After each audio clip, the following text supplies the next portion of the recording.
go from here. I'm trying to be the goatee before I grow a beard. I must stash some cash, it's getting low this year. But not impressing my older peers is my only fear. Might end up with a hole in your head if you ain't got open ears. But it's quiet before the storm, and when it rains it pours. And I pour in everything that I got when I perform. I inform a lot of people that's not my final form. Not a lot of people get to the top where I was born. All the equals that I knew got locked inside a dorm. Whatever's form is form. I want all eyes on me like Pac was on a tour. Hang around celebrities, they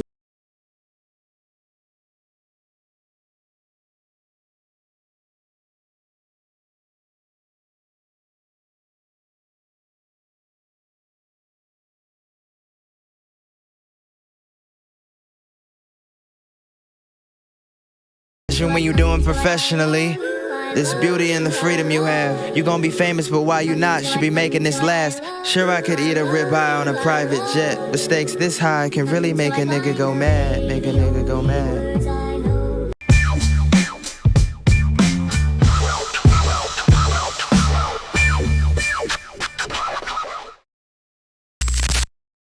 Yo, we back in the building. Live from the green room. Episode number, what episode is this, Fox? 31. Episode 31, season 2. I am very excited. I hope these two guys are very excited. What? You been texting everybody? I'm in a group chat. You know, Yo, I'm pouring up my Captain Kirk's right now. I'm starting off with my Captain Kirk. Yeah. It's a celebratory. This is gonna be the best Captain Kirk I ever drank because this one is in celebration of Live from the green room, amassing 10,000 subscribers. Thank you to everybody out there. Thank you for subscribing. You did well. Thank you for viewing. Thank you for leaving comments. Thank you for telling your friends to tell their friends. We cannot, and we could not have done this without you guys. Thank you so much. We on 10K, baby. Yeah. And I'm about to pour up this Captain Kirk's in honor of 10K. Yes. Shout out to our sponsor, Kirk. Kirk, we hit 10K, baby. Yeah, man. So by the end of this episode, we should be probably at 12. At 12. By the end. Yeah, we hit a spurt. A spurt. We got some momentum going. Yeah. Fox has a theory as to how that happened. I don't know if you have a theory as to how that happened. Well, I broke down the video he should post that made us go viral. You broke it down? What do you mean? Well, so after seeing AJ Sanders, right?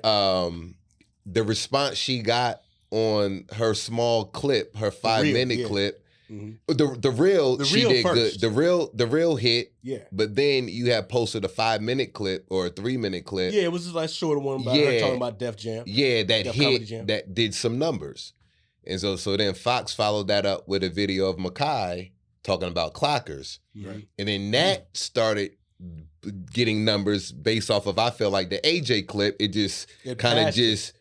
went over, permeated to that clip, and then that clip started doing good. I said, yo, Fox, if this clip is doing good with Makai talking about clockers, I said the next clip you should post, or we're gonna post, is him talking about Cameron and Paid in Full. Okay, I said, if you post that, I guarantee you. I said that. I said, I promise you that shit is gonna hit hard. Okay, that was right. He posted that shit. That was right. That shit hit hard. I had a conversation with Makai yesterday. He called. Oh, okay. He saw it. I texted him, and then he called me. Okay. And I was just like, yo, bro. I said, man, we just reposted a clip of you, you know what I mean, from the podcast talking about Cam. And I said, and that shit just blew up, bro. We got over 400,000 views in like a day and a half. And comments. And I said, because of that clip, that helped us get over the 10,000 mark on the podcast. And he was like, hey, brother, that's what we in it for. He said, you know, that we supposed to help lift each other up and help try to, you know what I mean, and do things like that for people. I mean, that's what we do it for. Vivica Fox. But shout out to Makai, man. Shout out to Makai for even coming through this little thing of ours, man. I appreciate you, brother. You know what it is. But that's dope. That's a testament to the type of character he is. And you know what? As a matter of fact, everybody who has been a guest on the podcast. You know what I mean? You know, from the Tamala to the Aprils to the TK Carters, you know what I mean? And not, you know, just everybody that got a whole bunch of credits and done a lot, you know what I mean, in this business that would take the time out to, you know what I mean, come on our platform, you know what I mean, ground floor to show us love, man. Like, can't take that for granted. I was saying to him earlier before we even started that we was trying to say like what was the defining thing that made it pop. We both agreed it was the clip of Mekhi, but I'm like, yo, you got to look at Mekhi, who he is. Mekhi he's not out everywhere. That's what we said. On social media every day in everybody's face. To see him is like, oh shit, Mekhi Phifer. Exactly what he said in the And combo. like you said, everybody's a fan of the movie, so they're going to listen. Yeah. I said to him, I think to follow that up with another clip of that podcast that he was on, that episode, then maybe another AJ clip. Then maybe a Tiffany clip. Then maybe a TK Carter. I said TK Carter. And I said Tamala. That's what we're saying. Showing people that, yo, we have people coming through here. We got a good body of work. Because like I said to him, this is episode 31. It's 31. So people that are going to follow today, they coming on in episode 31. Yeah. They haven't seen the Mekhi clip. They haven't seen April or TK or so we do the repost. So now going forward, we got to do episode and then repost for new followers. You might not have seen this episode. Yeah, so like now highlights from back in the day. Yeah, so we just keep that momentum going. We got classics now.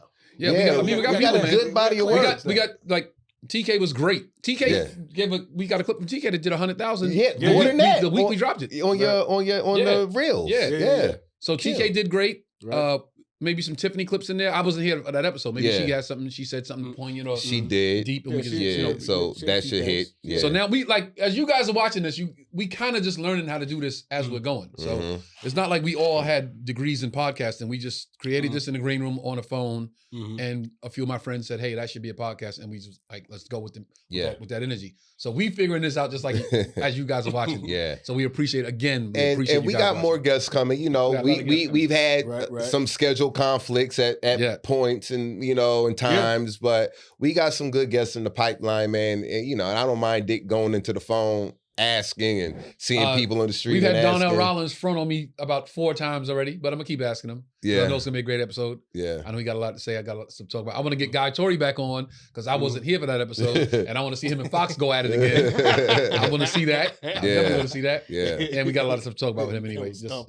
Come back in here trying to Trey was on. He's like, I was just. He was like, I'm glad I'm sitting right I had to get in the middle, man.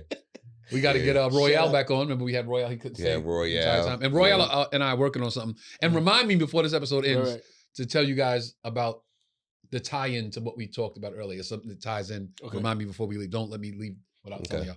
But yeah. Shout out to y'all and thank you guys for the subscribership. And we're in a good place. We're in a good place. I feel good, man. It's been a good few days, man. I was excited, man, and I'm trying to stay off my phone more, but these last 3 days has been hard because I just been looking at the comments and try to stay off your phone for what reason? Just for sanity purposes, checking the comments. No, just stay off the phone. Period. As far as just get this have a certain amount of time allotted to social media. True, and then that's it.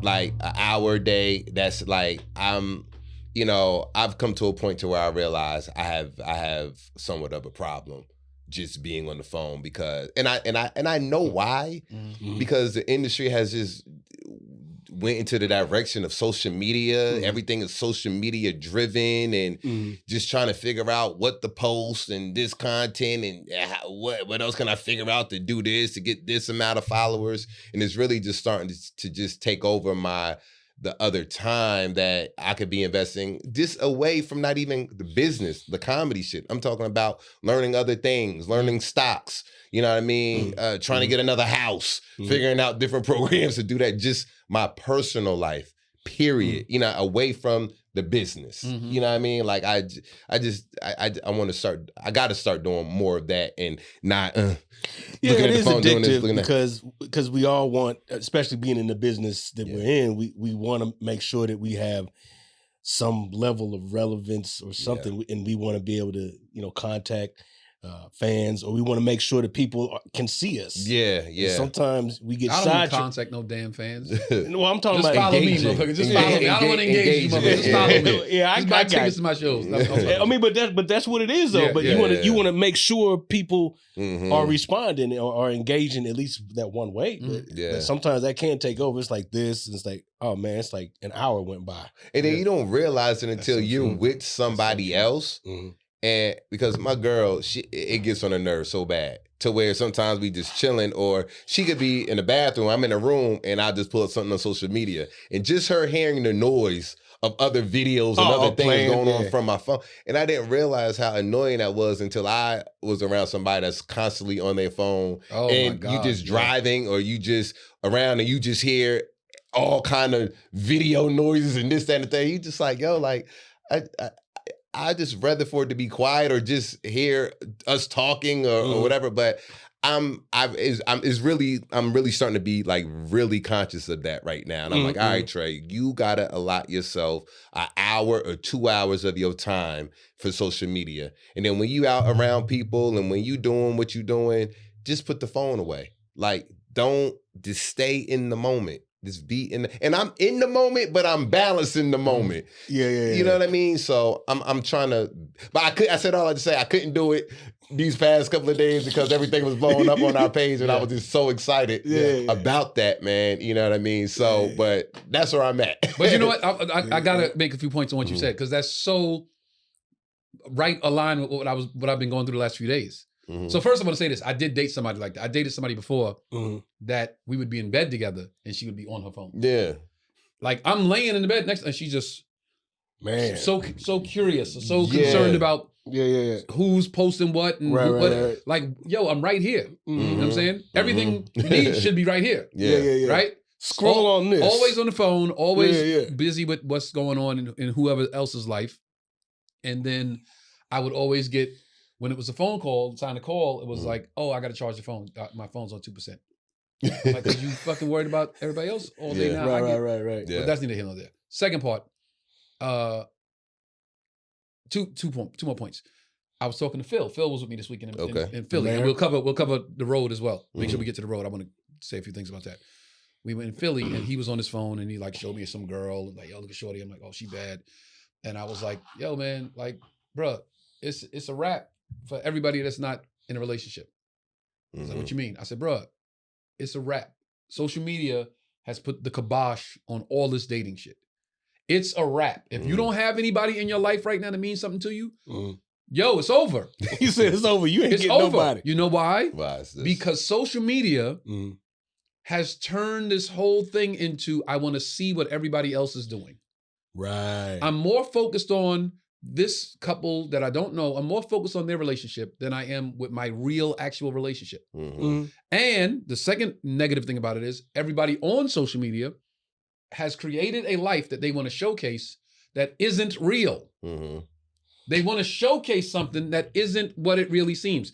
Everything you're looking at is not what it seems. Right. Everybody that's rich is not rich on social media. Every girl that has every bag really don't have every bag. She borrowed this one from her girlfriend. This one's her mama's. Her cousin bought that. But she'll put them all in a room and sit next behind them. Oh, and all the girls like, oh, this bitch is a boss bitch. I got to get all these bags too.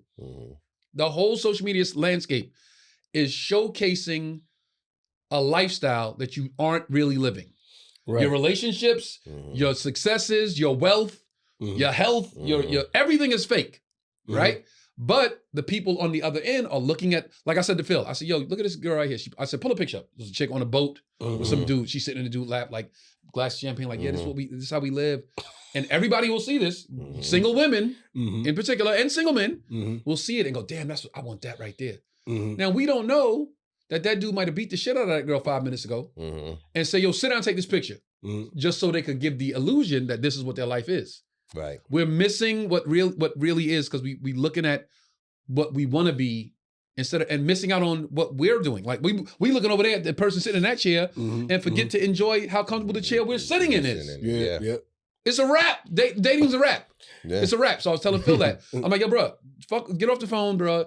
Like, we was at the show, so I was like, yo, meet a girl in the room, see what she's about, bro. Because if she came out to a comedy show, at least she's not stuck for the next hour and a half on the phone. She's living her life. Right. That's another great indication of a person you should meet at a comedy club. Because I always say a comedy club is a great place to go on a date, but it's also a great place to meet people. Because there's people in the room that are stepping away from social media. They're living in real time. Yeah. The only way to really enjoy a comedy show is in real time. Off your phone, sit there, boom, enjoy it. And concerts too. And that shows that you are living in the moment. Living in the moment and enjoying your life. I'm gonna take a step back on what I said. It's not a rap. It's not a rap on dating, but you got to be in the right space to meet somebody that you could potentially have something special with. True. Maybe a concert, right? A comedy show, because you're living in the moment.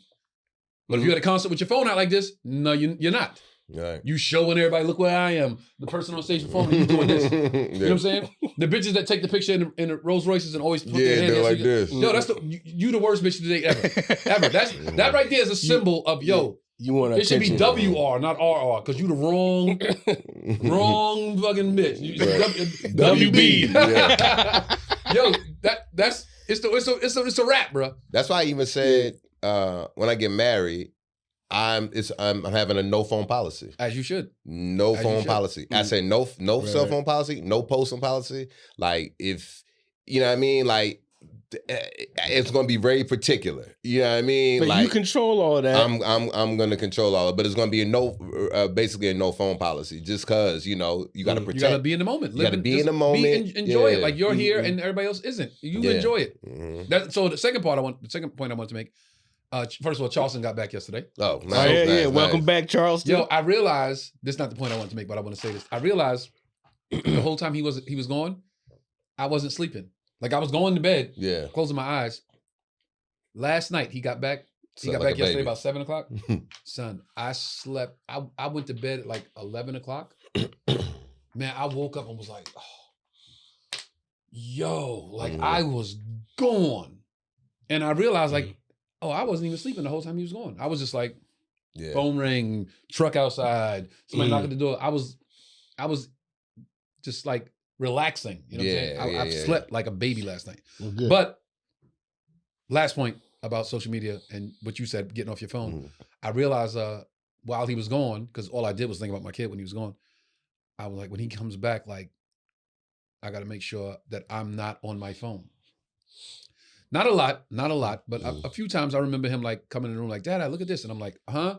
And it's like, and I remember him saying like, Dad, put your phone down, look at this. And I'm like, that's the symbol right there. The ultimate symbol is that the baby notices. The ultimate indication is that he notices it. So today, I was like, every day is like, you know, like with my kid is like, every day is like, let's start this day. Like this will be the best day. Man, phone was away. I put my phone on the charger. We got on the floor. We played with toys. We built stuff. I had music playing. Like I turn my YouTube TV on and just let music play. Like, so it's nothing on the screen, just music playing. Man, we played all afternoon. I had to take something to Quan's house. I said, you want to come to see Quan in Madison? Yes, we jumped in the car, drove over there. Quan didn't have her TV on. She wasn't on the phone. We had a great conversation. He played with the babies. He played with Madison. And then I was like, this is what it's out. This is what it's about, man. This guy just got to not be on the phone when I'm with him. Like, nobody else matters more to me than him anyway. So true. When I'm turning to look at a picture or it literally does not mean more to me than him. So I was like, today was a great day. And then Quan said he was playing with the kids, with Quan's babies. And Quan said, Charleston, you want a little brother or a sister? And Charleston said, yes. And I was like, oh. Quan went about here you go, take one of these. He said that quick too. You want a little brother or sister? Yes. Well, yeah, because he was playing with those are his cousins and stuff right there. Yeah, so that's dope. I'm glad he's back, man. But yeah, you're right about. That's cool that you recognize that like that phone shit, man. Like live in the world. Yeah, because it like takes time away, like literally time away. No, you said it. You look up and you be like, oh shit, that was an hour and a half. And, I'm being conservative. Don't look at your analytics because it'll tell you how long you've been active on there. Like it'll be some. Oh yeah, that's the only thing that got me to like really stop getting on the phone, because I'll get that message every week like, your phone time was this much this week, and I'm like, oh, I gotta get less than that. Next week will be less, and less. I'm like, okay, good. That's what I told him. I said I'm going to take that time and start learning new things, learning other, just creative things or other. There are apps out there that help you with find other sources of income. Like just build other things. We had that meeting today, me and Quan, about another source of income. We both was like, yo, what else can we do to, we got this going on, we got this coming on. Yeah. So man. So it's going to start with the phone. Right. Now, needless to say, when our subscribers get more, that's going to be a big source of income for us. But you know what I mean? But by that time, it's going to be a well-oiled machine. When it's a source of income, when it's like it really puts a tangible amount of money in our pockets, that's then we'll have to dedicate more time to it, because now it's like this is a job. That's a job. That's a job right there. The mindless and even then, it'll be like I'm doing this for the podcast. I'm not just sitting there scrolling looking at and like you say, it's a well-oiled machine by Right, that time. It's like just working itself out for us, Right. I mean, and we still dedicate a certain time. Look, from this time to this time. That's personal. That's time management on all of us because everybody has their lives. Everybody has the things that they need to do. Mm-hmm. But it can be a distraction, especially with all that's out there. Yeah. All the like YouTube, and it depends on what you're getting for your intake of information. Bruh. Make sure it's actual information that you can use. Right. It's the distraction stuff, the chicks, the DMs. That it's like, man, I don't want to look at this. Yeah, like you go check your bank account and then you get caught up on Instagram. You go check your this. You know why? Because you look on Instagram and you see the nigga with the money phone and you're like, let me check my bank account. Because that illusion has made you think about your own money. Yeah. But that money right there ain't his or hers. They're going to pay rent with it, but they just want to take a picture to give the illusion that their life is in a position that it really isn't. Yeah, and that's the problem with social media. It also creates false expectations of what what you think your life should be. No, that's or relationships. That's the thing. That Fox, say that shit. That's the problem right there. So you actually think that. You see somebody in a relationship, they look happy, and you're not in a relationship. So now that you feel almost like a sense of this person's accomplishing and you're not. Like this person's beating you in some aspect. But in reality, like I said, they're not happy. That's just a picture. It's not a guarantee they're happy. It's just a picture. True. So just don't get caught up in, it's all about what it looks like. Everybody's caught up on what it looks like, but what it looks like is not what it is. It's not what it is. And most importantly for us, as a whole, what? When we as a community, especially in the entertainment field, for us, sometimes it's even more detrimental on top of that because we looking at everybody else's successes. Like, damn, they done got this. Damn, they got that show. Damn, they booked this. Damn, and then you like, shit, I ain't booking nothing. So like, you start feeling at some points like, damn, I'm behind schedule, man. So you start doing that as well as so many. So not even from relationships, from it's your job relationship, your accomplishments, what you doing personally, you comparing yourself. It's life. Everybody's posting life that looks so good, but it's not what it really is. Not always what it really is. I think as long as you're taking personal accountability and making sure that you myself are authentic on both sides of that camera. I know that's kind of hard to do. You do want to be interested. You want people to see that you are a good thing to look at. Right. I mean, if that makes sense. Yeah, I get it. So it's worth looking at me because I'm being authentically myself. Now there are people that's what they build their own personal brands about, but that's not the gossip, the juicy stuff. This person like there's a guy on there. He's on Facebook. He's I don't know his name, but his son is special needs and kid. And he got the braces on his leg? Got the braces on his and he'd be shooting the basketball with him? Yes, that guy right there. Now that's a slice of real life that real people can really relate to. And I mean, it just reminds me, I don't have a kid, but my brother. Yeah, until the dude that didn't take care of his kids sees the video and he's like, yo, fuck y'all. Because the negativity gonna come in there in some aspect. But I think in cases like that, it gets overlooked. The right people see that kind of real thing and it's encouraging. Oh, it's definitely a tearjerker. Yo, man, it's like but you know what it is? It's his, man, I wish I had it up. I didn't know we were gonna talk about this, but that kid's attitude about the difficulty, how you would cut this away or something. Yeah. You say, okay, we ain't gonna show that. We ain't gonna show him missing the goal.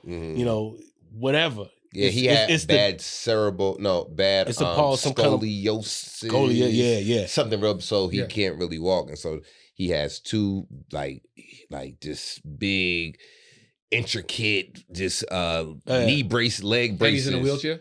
He's in any type of contraption that he needs that can help him move so around. So his dad stands him up, and has him dribbling the basketball and have him shooting it, and the dad is behind him, and he might shoot and lose balance, and the dad is just right there catching him, like, I got you, it's okay, and then you shoot it again. But the kid his spirit is so good, you know what I mean, and it's just a good video, man. It's a good feeling. All those things that he posts real good. Yeah, but stuff like that, like I'd rather I'd rather see things like that. Not, I'm talking about the authentic. This is real life. Yeah. Who's fronting on that? Yeah. You know. Right. So anyway, but yeah, man. But yeah, I'm glad where we are. And we're in a good spot to evolve, man.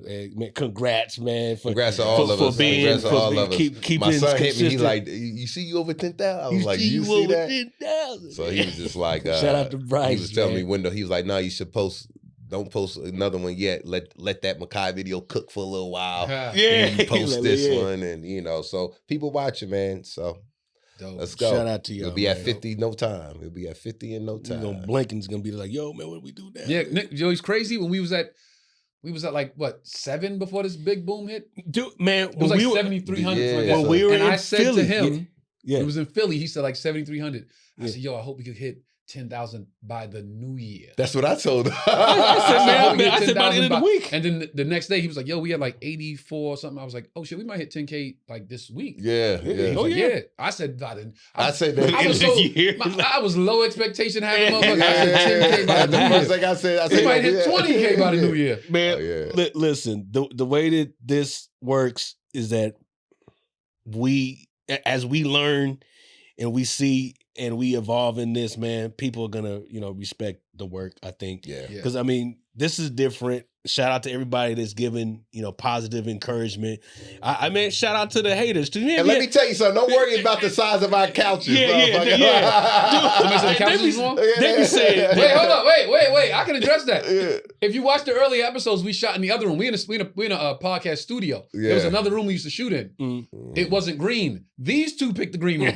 I preferred the other room, but I was outvoted. So I said, they want this room, let's do this room. But I like the other room with the big couches. I always said that. I was outvoted. You know what? I actually like this room better because it's more, I feel like we're more in touch with like when we have our guests. Like it's just more, we was too spread out. But I mean, it just be hot as hell in here. Well, I mean, there was other variables and factors, but I mean, it looks better. The aesthetics look better. What was the other variables and factors? What was the other variables and factors? Oh, we don't have to get into it right now. It looks more crispy and clear in this room. Well, that was a factor. Definitely look more crispy and clear. Variable?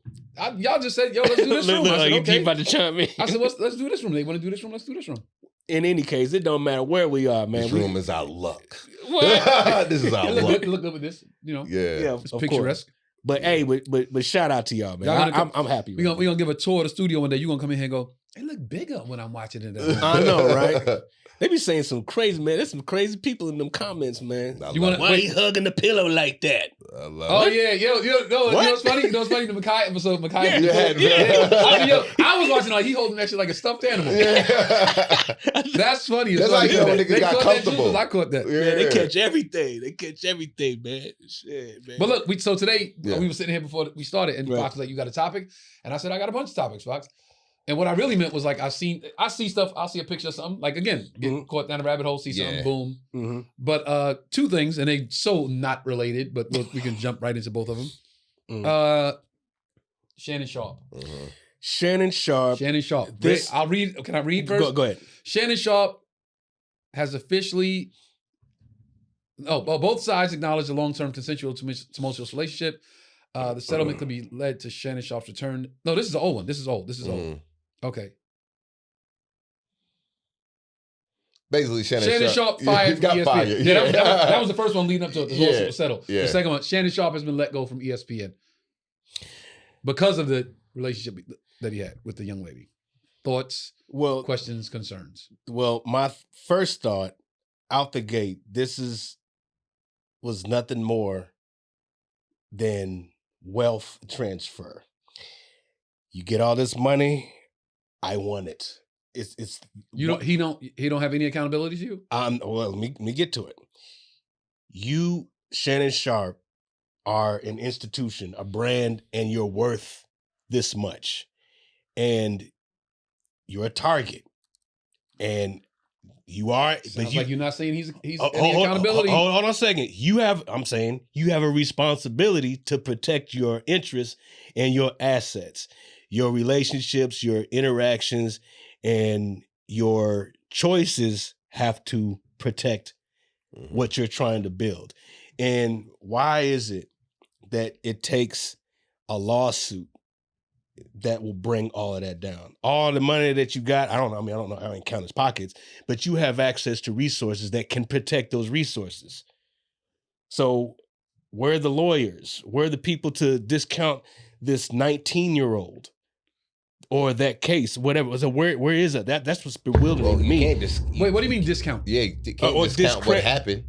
Look, black man, sex, white girl, scandal, lawsuit. You lose money. You think she's lying? I didn't say she's lying. That's Fox. I said, do you think no, she's lying? No, I don't think she's lying about anything. I think she's sensationalizing things to where you have a case. Somebody's gonna come along and say, "Yeah, I can make a case on that." But if you take out your proclivities or hey, I want some of that, because that's what it is. You trying to have a relationship with this person, or you just trying to smash? What is it? Well, the thing is, so I'm saying here. Let me finish the thought. You're putting yourself in a position where you're exposing your wealth, your resources, your brand, and I'm saying that was a wealth transfer. They have your wealth now. They took it because of your choices. Yes, he's responsible, but you gotta look at. I always keep the race card pulled. Black man, white girl, sex, scandal, lawsuit. You lose your money. I mean, and that's where I'm at. My initial thought on it. We've seen it time and time again. Once you get to a certain age, you gotta play the game a little bit better. You have to, he was too old. First of all, when you stop knowing the game that the younger people are playing, like your ears gotta be to the streets on every level. So it's like, yeah, they call you but you can't really be a for real. Like, you get to that point, you get old, you don't know how to work your phone no more. It was like, that was Shannon in situation. Like, this could go this way. So you got to play your cards right, so it don't go that way. For me, you just can't deal with no randoms at this point in time anymore. You got to deal with somebody who has something to lose. If that person don't have anything to lose, just setting yourself up, man. It's dumb. You have everything to lose, they have everything to gain. You have everything to lose, they have everything to gain. You know what I mean? Exactly. Like, you got to play the game with somebody that got something to lose, and that's what he didn't do, and he took an L. That's an interesting dynamic with men and women in general. Yeah, men and women in general, not a famous man, not a rich. Men and women in general. Yo, you got everything to lose, she got everything to gain.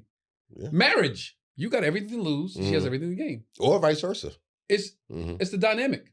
It's the ongoing tug of war between men and women. Shannon Sharpe. Okay, I'm trying to think, where do I want to begin? I've said this on this show before. I've said this on this podcast before, and I think Spank was our guest, because Spank has a podcast with an NBA player. Yeah, Williams. Lou Williams. And I said this in front of Spank, and Spank said, "Hell yeah, athletes are corny niggas. No game. That never got bitches." Until they got money. They never got bitches until they got money. They was busy playing Little League, Pop Warner, AAU. There was no bitches. They got high school, college. Okay, chicks started coming around. But they was coming around because you was on the team. Yeah, right. So they was fucking the jersey. They wasn't fucking you. Then you get pro money, which is crazy. Now they come in by it's like, the floodgates is open. The floodgates open. Right. But you've never had a tangible interaction on some, like, I just bagged her off the gift of gab. You never did that. She liked me because I'm just this cool guy and she feels comfortable around me. You never had that. So now you literally lead with your money, because that's all you have to offer. Yep. You don't know how to talk to a chick. You was corny your whole life.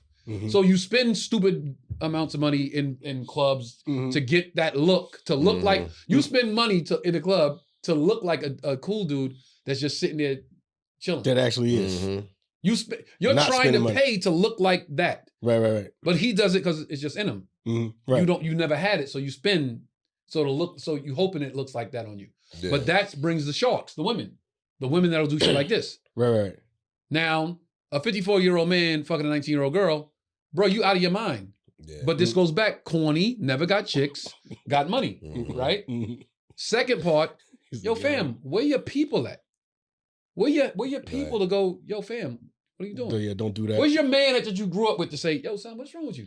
This shit 19 years old. What the fuck's wrong with you? Yeah. Once you get that first, I would say first million. Once you get that first, but since we talking big money, once you get the first 10 million, you can't call me. You don't have my number no more. Ain't no, hey, I'm in your DM. No, you ain't not. Yo, where your people at to say, like you said, he's an institution. Who's just like you can't run up in a federal building.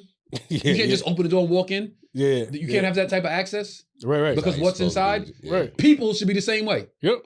But you know what though? The crazy thing with these athletes, like I said before, I probably said on that episode, they're more groupier, they act more groupier than the women. They, you know, they're both groupies. They're sliding in the chicks' DMs now. They're both groupies. It's like they're both addicted to the same thing. The attention, the money for them, and to be with this person who is in the limelight.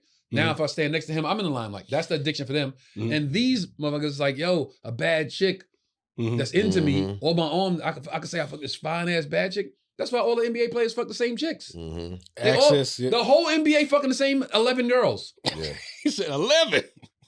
11 bitches are fucking the whole league. Yeah.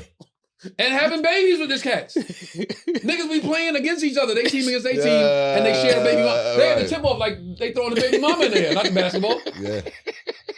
11 bitches fucking the whole league. That just shows how corny and how whack the young, like how they are, and how, because you know, I don't know if it's like I said because of social media, but we didn't see that back when Jordan and Pippen. We didn't see it. I mean, we didn't see it. We didn't see it. It could have been. I'm sure Xavier McDaniel called Charles Sprewell like, yo, this bitch in Cleveland, nigga. Yeah.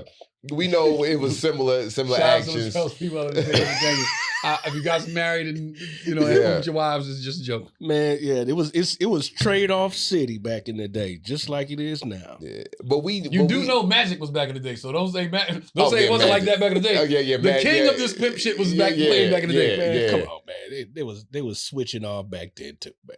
No, I didn't say. I'm not saying they wasn't switching off. I'm not good, saying clean, that. and wholesome back there. No. I'm not saying that. I know some old NBA vets. I've heard some stories. Yeah, I've heard plenty of stories. I don't know if it's true, but wait, we saying that like, yo, this is the NBA of comedy. Comedy is the NBA. Yeah. Comedy is the NBA. Yeah, man, them chicks love the laughing. Same 8 girls are fucking all the comics that are working today. Yeah.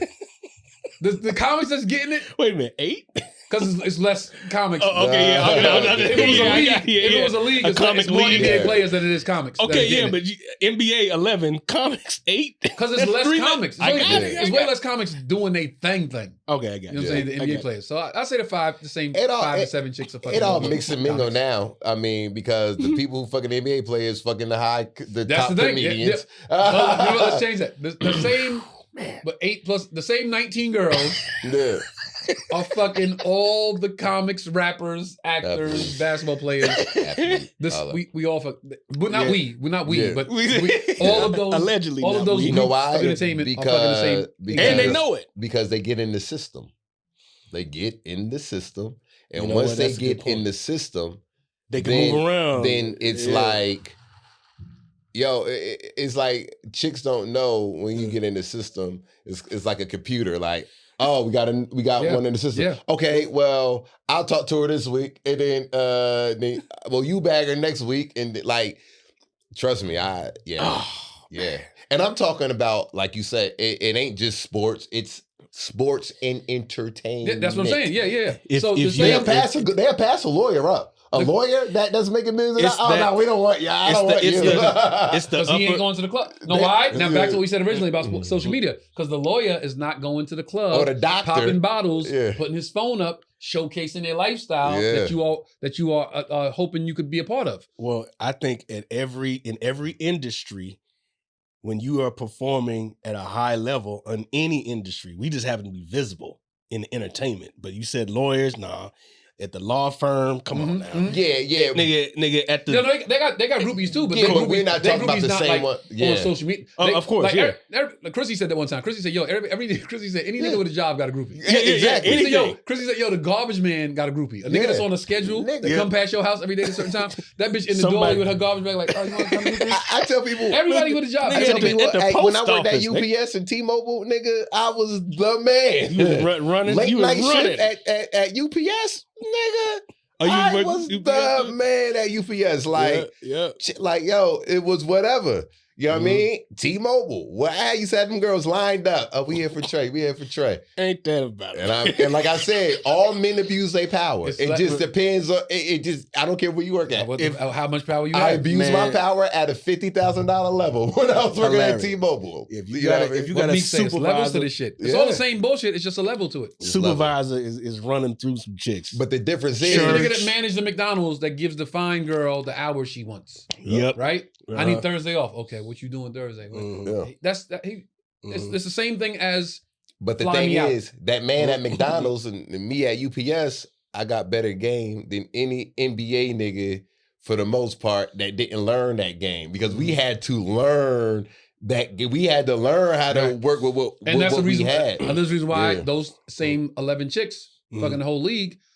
Because they not in it for what he said to me. He was so sweet in what he said. They don't give a. That's why any nigga could get him. Yeah. As long as you show this. Yeah. They're like, that's what we in it for. I don't care about no sweet. Oh, he said some sweet shit to me, or he was like so romantic, or he was all the bitches that want the NBA dude, the actor, the rapper, the comic.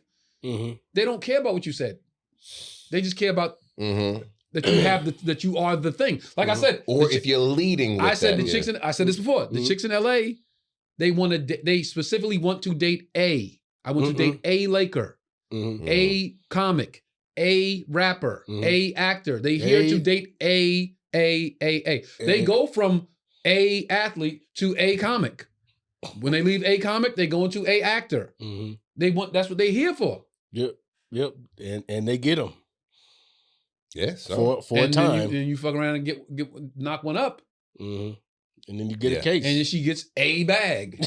And you get a case. Yeah. And if you say something, you a asshole. Or you a fucking bad guy. People call me an asshole.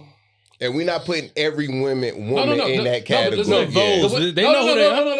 Listen, I'm saying like that on purpose. Because the chicks that it don't pertain to, you know it don't pertain to. Yeah. There you go. There you go. Yeah. The chicks that it don't pertain to, you already know. They know who they are. I was in a barbershop one time on Howard Avenue, Bed-Stuy, Brooklyn. Two dudes arguing. Dude said, yo. And I was a young kid then. I might have been. Teenager? I might have been 16, 17. I might have been 16, 17. Dude come in the barbershop, two dudes arguing over some money, some shit that got nothing to do with me. And I'm sitting there and the nigga say, yo, man, I don't give a fuck. I don't give a fuck about none of these bitch ass niggas up in this barbershop. And I sat there like this. And everybody started getting feathers ruffled and niggas started jumping up. And I went to the barber cut my hair, said, hey man, why you ain't say that when he said that? And I said, because that nigga wasn't talking to me. Right. I don't care what you yell in a room that I'm in. If that shit don't pertain to me, I'm not even addressing it. And he was like, oh, I hear that, young boy. It was OG, Glenn, cut my hair.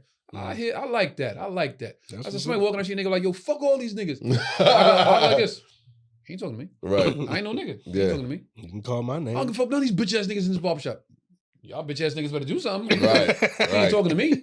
Right. So that's why I say it like that. Like if it don't pertain to you, you already know who you are. Like everybody knows who they are, just like everybody knows who they portray to be. All right. So there's no need to disclaimer. The image that you trying to put out there. You know if you watching and you mad, you know you a hoe. Yeah. If you watching and you laughing, you know it don't pertain to you. You like, yes, talk your shit, Tone. Yeah. Yeah.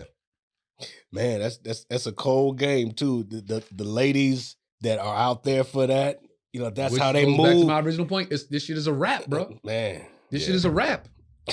It's almost like that's part of the interview or the screening process for your relationships. Let me check your social media page. Let me see. It's important. I mean, at this point in time, it's like that's one of those things that you really have to take into consideration now, unfortunately, is the person's social media and, you know, what they're posting or what they leading with. Because as we know, the men are leading with the money and the women are leading with with The sex, honey. with the ass and the titties and this. Money. Mhm. I'm gonna show the money. I'm gonna show the honey. I want the honey. I want the money. And sometimes I feel like, yo, is something wrong with me? Because I'm tired of seeing ass twerking. Or like, trust me, like, you know how much ass you got to see twerking daily on the internet for you to be like, all right, I'm ready for a chick to do something else. I'm tired of seeing all that. Okay. Hey man, that's not how the algorithm works, Trey. Yo. They showing it to you because you They show you what you look at the most. They put that shit on your page. Show them another one. Look, well, I be seeing so much just scroll. I'm like, yo, y'all don't got nothing else to like. That's the first thing I do now. Man, trade your phone with somebody that's not like you, like one of your white friends, and see what's on their timeline. And see, White girls twerking. Yeah. They They probably got more black girls on their page. They're trying to get you caught up in that web, man. They're trying to get you caught up. That's crazy, man. You gotta have a whole new account. But we glossing over it, but I do wish Shannon Sharpe the best. Yeah, because he left a show. He left Fox, but he left ESPN, right? I mean, it was Fox. It was Fox, right? FS1 Fox? was it? Yeah, Fox Sports. Yeah, he left Fox Sports to go to ESPN. Okay, yeah, he got fired. So he left that job to go to that job and then got fired. So. But he's got his own thing. He still got his own thing. I think Shay Club Shay still going. You know, now it ain't going to do what ESPN. Yeah, ESPN was paying, but you know. But you know what? It could be one of those scenarios where it's like, who would I want to use as an example? Where like a Dave Chappelle walks away from Comedy Central. Yeah. And we're like, how could you walk away from Comedy Central? And now he's doing better than he's ever been. Of course. So it could be one of those things. Like if you go to Club Shay and just like really just talk about it and get people on and like have people on that's gonna really bare their soul you gotta address and turn it into something that's like, wow, yo, Club Shay they be going in. Like then it could be bigger than the panel he was on ESPN. It could be. It has the potential to be. I just hope that he, puts the hedges up now and reinforces what he has and then rebuild. Yeah, bro. Because he's a target. It goes back though. Where your people at? You can't be doing dumb shit with these chicks. Like anything that you feel like paying them could jeopardize when you're interacting with the woman.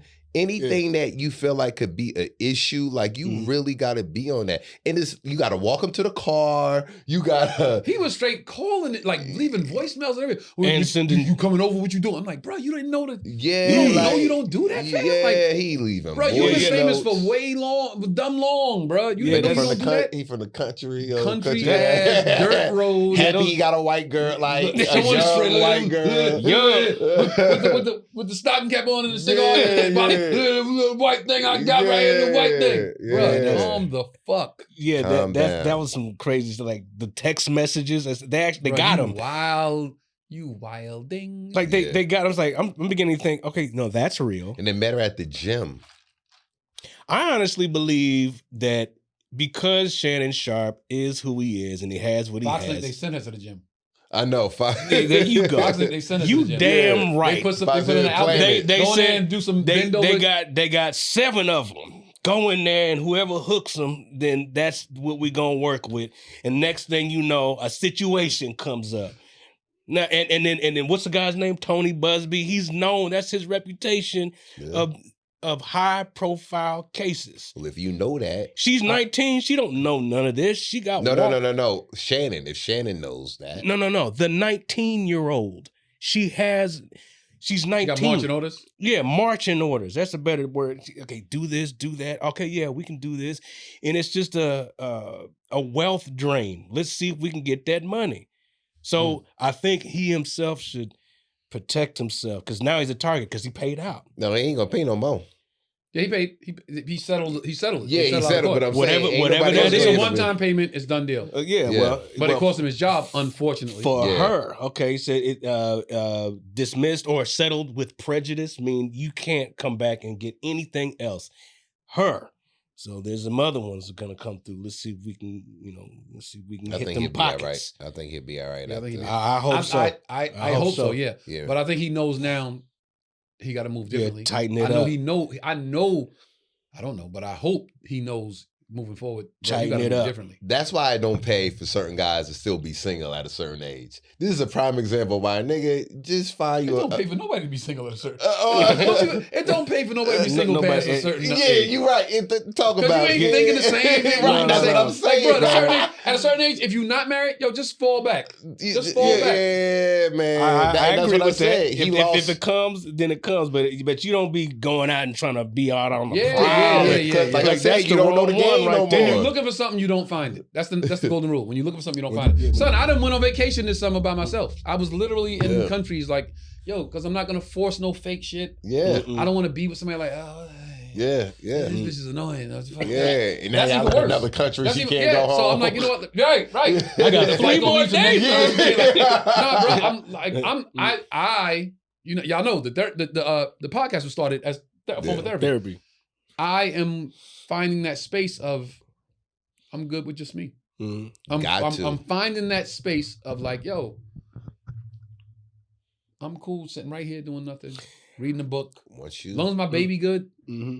like my kid go to school, I got all the time in the world to myself. Mhm. And now he start his new school next week. okay. I'm already like, okay, so if he's gonna be in school from 8 to 2, all right, so boom, I could go to the gym every day. Mm-hmm. So once he go to school, like drop him, Go straight to gym. the gym. Mm-hmm. So boy, you think Yeah. it's about to be? Yeah. I could drop him. I could go get my reading in, my writing in, Mhm. hit the gym, do all of that before he get out of school, Yeah. and then still have a portion of the day with him, Mm-hmm. bruh. Good. If you not a holy shit, I need this person in my life. If you're a woman and you're not like, yo, I need this person in this space right here, Yeah. it's a wrap. Yeah. Because my baby, I wake up, I take my baby, I go to the gym, I read, I write, I go get my baby from school. I got the whole rest of the day to get on stage and do spots. Mhm. Everything is accounted for. Mm-hmm. It's just, okay, there's a allotted amount of time for a special person, but if you ain't special, Mhm. you ain't getting that time. Yeah, it's about priorities. And like what you said, if you're looking I'm about for to be a whole different motherfucker, bro. yo, that's Yeah. When you could start, when you have that, when you could see that time and how you could utilize it the best Bruh, way, I Yeah, it will yeah. do so much. creative visualization. Mhm. Familiar with that? You just So, chill yeah. and you see it and you map it out. You see it, how it could play out.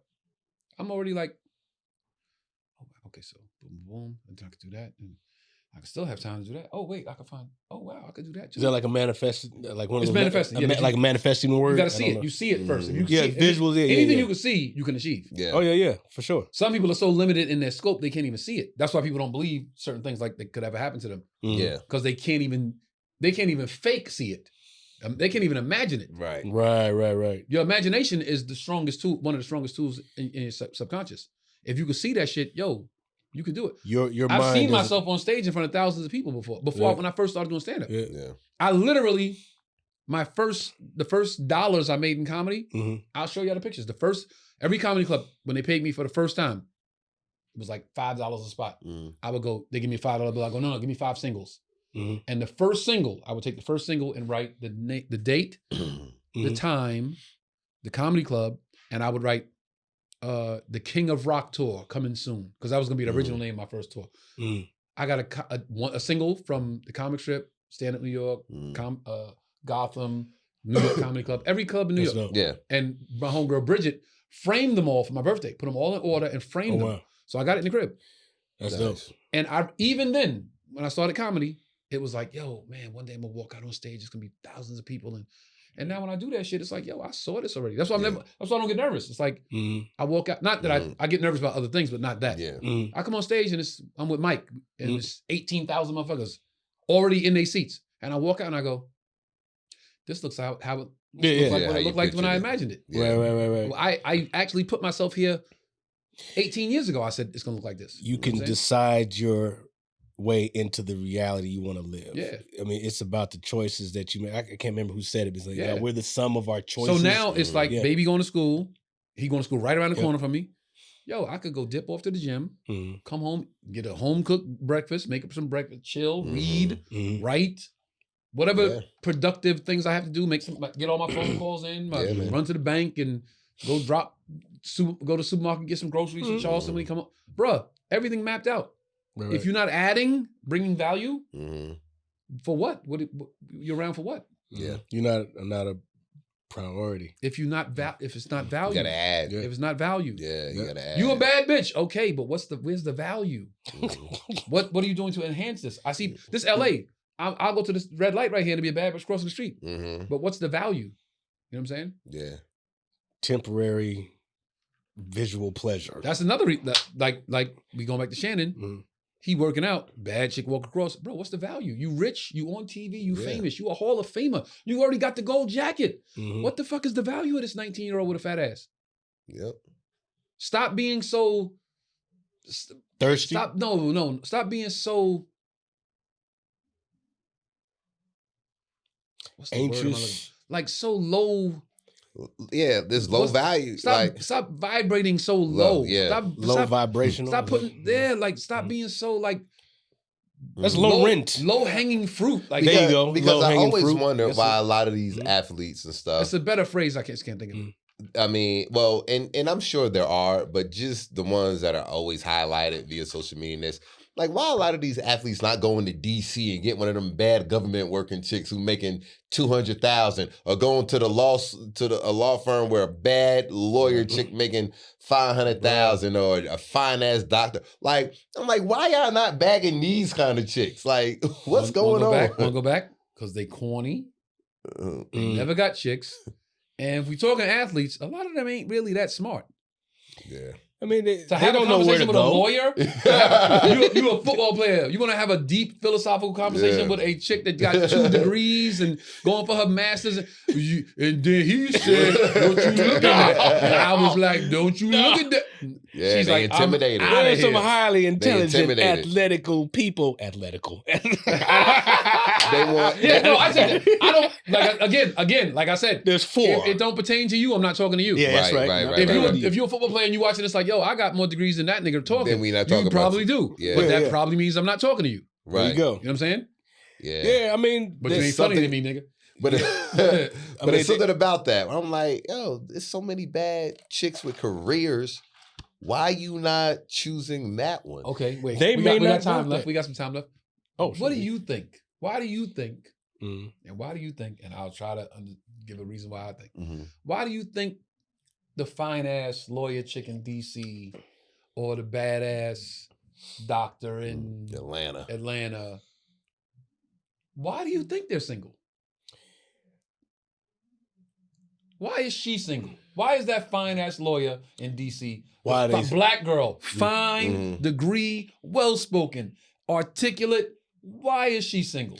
All right, so I'm gonna give a few reasons. And I want you, black women watching, to let me know why you think the higher echelon black women find themselves single. So first thing I'll say, because it's a few answers to that, and there's a few different dynamics. So the first thing, and before you get on me, ladies, I'm just going to say this: once a woman gets to a certain level of success, then mentally she feels like she has to have a man who's at that same level of success or higher. So like I said, if a woman is working at Walmart, she'll never date a man working at Walmart. She's going to date somebody working at Target because that's an upgrade from where she at.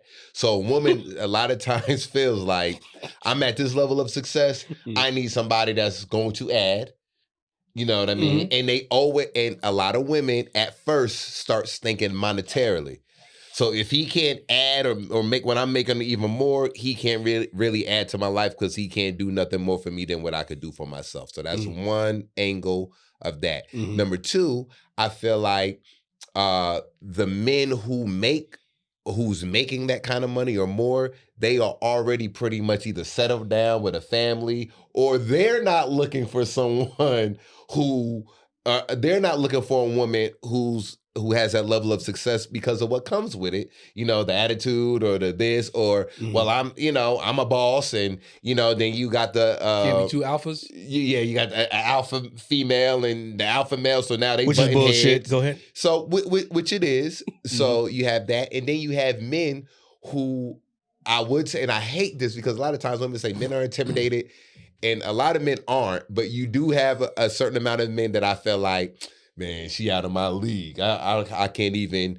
I don't even want to try to bag her. And to be honest, once a woman that's very successful and she's been single for a long time, eventually, I don't want to say her standards, but those things that she wrote down that this is what I need, she's going to start crossing some of those things out and being a little bit more lenient and be like, you know what? Compromising. I thought this was important, but I can find somebody that really treats me good, you know what I mean? And shows that they really care about me, love me, has his own, don't really need mine, has his own, don't have as much as me, but I don't got to pay his bills. I don't got to do this. I don't got to do that. Let me give them a chance, you know what I mean? Which starts happening eventually. But at first, you know, it's a status thing.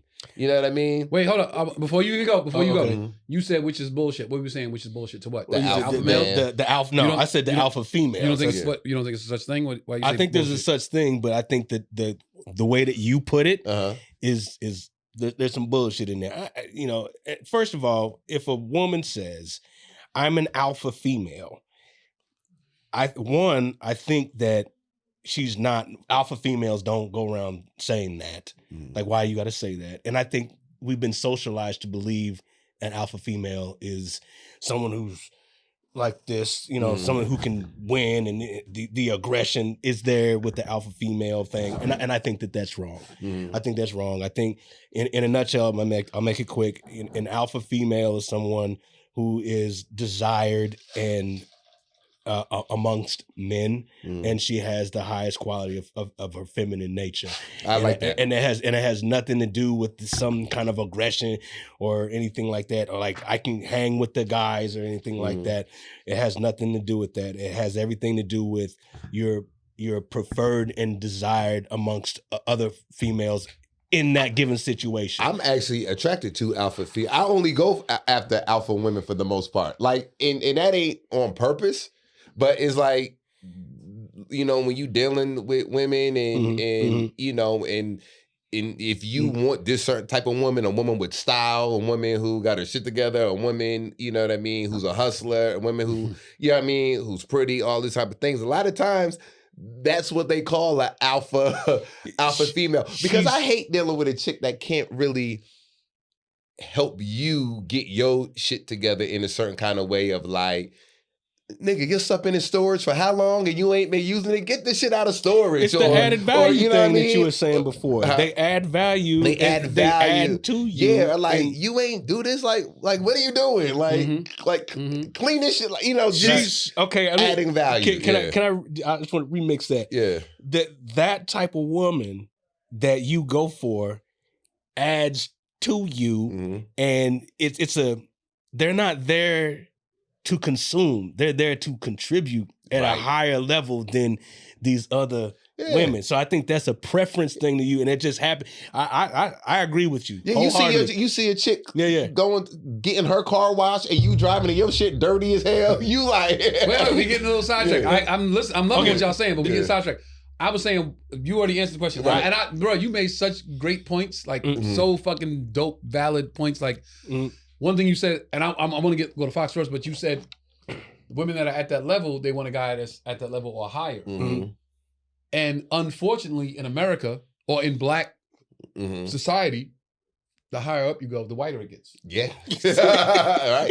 This is true. These are facts. This is facts. You don't know this? No, I agree with you. Just the way that you said it. I'm like, no, if you're a black woman, and you like black men, the higher up you go, the whiter it gets. It gets whiter and whiter. And if you're only going to date that level and higher, definitely, yeah. So at some point, and you're so right, bro. You're so right. At some point, it has to be about, yo, he checks every box. Like he's attentive. He listens. He's understanding. He cares for me. He prays for me. He's you know, he's fun to be around. I'm happy.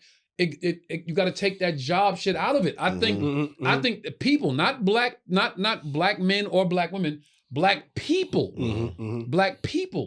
work so hard at getting to a status. And getting a title that shit takes precedence over who you are innately, who you are in here. Like Chrissy said, a bunch of bullshit that don't mean nothing to here and here. And that's all that matters, here and here.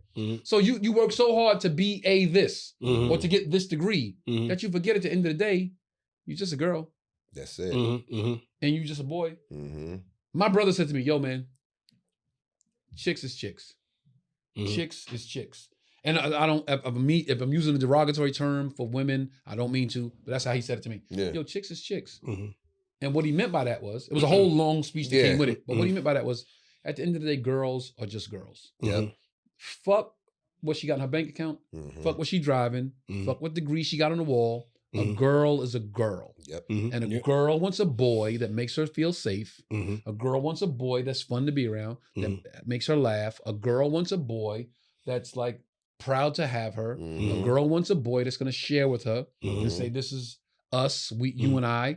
A girl, yo, fuck all that other bullshit that you walked across the aisle and got this and move your tassel. That's great. That's great for the world. That's great for the world. That's great for the world. But you and I, we ain't for the world. We for us. You for me and I'm for you. That's true. That's what we losing sight of. You for me and I'm for me. Yo, you're mine and I'm yours. Yeah. And the world has to deal with us.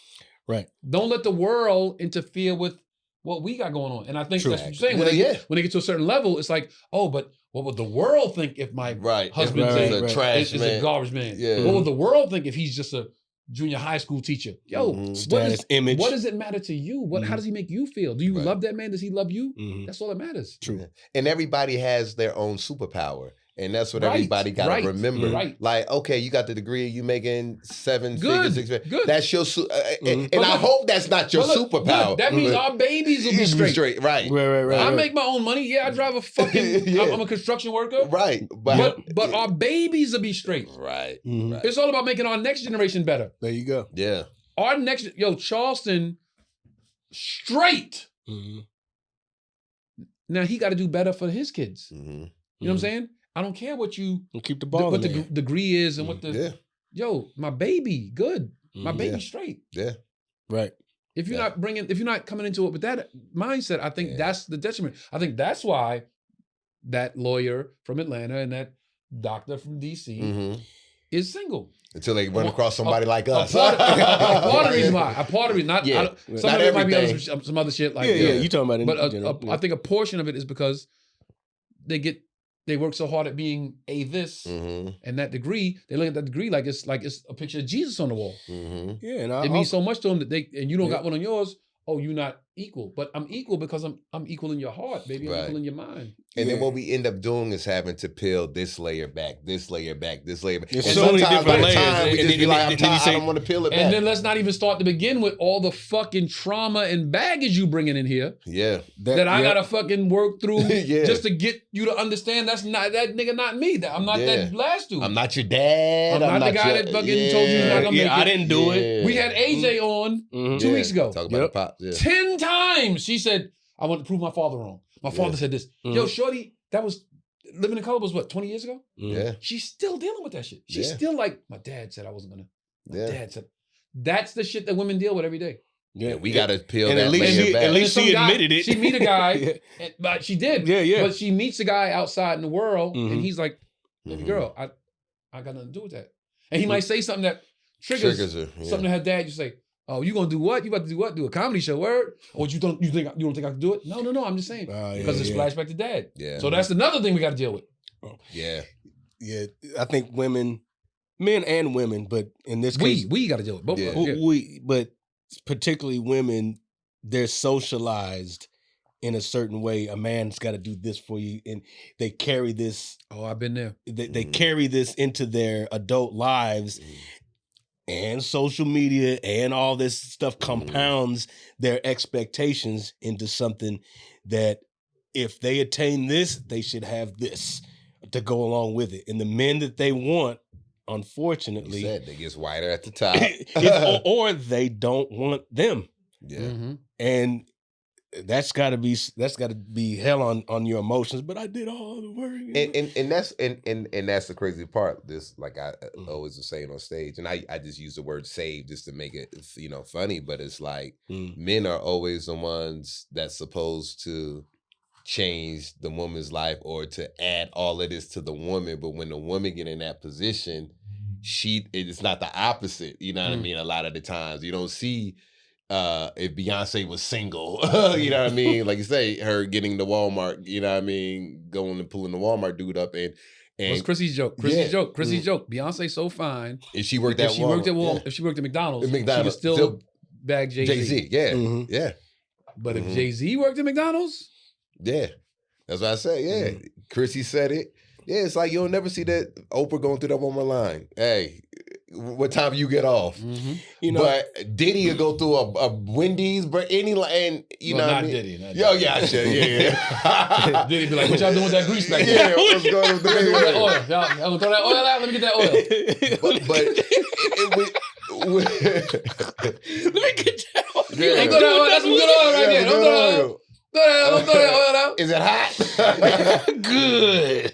But it just goes to show, man, we gotta value ourselves more as well. But it goes back, and it's not related, but it is to when Makai said, "Yo, that's what we have to do for each other." You know what I mean? I had a name. You guys got a platform. It worked. In relationships, we got to think like that. Like if you feeling somebody, where they work or their status, if you see they got a hustle about them and you like everything about that person, but they may not be where you at, but you like everything about that person, where they're at should not affect your decision as far as you dating that person and being with that person. We're just talking about from women.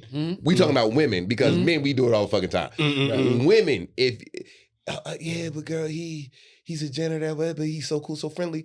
But that's another thing. Then their girlfriends come into play. Yeah. They lonely, miserable girlfriend. Like, bitch, I know you're not about to date on. But I'm like, if you making 600,000, or you making $1 Now, million, and he's making, you know, X amount of dollars an hour, and you got this salary, but he could still got his own little apartment, got his own car, like, and if you like him, contribute, like, make it work together, and then put him in a position. You know what, babe? I got this property, and your name. So now you making income, and before you know it, everybody's good.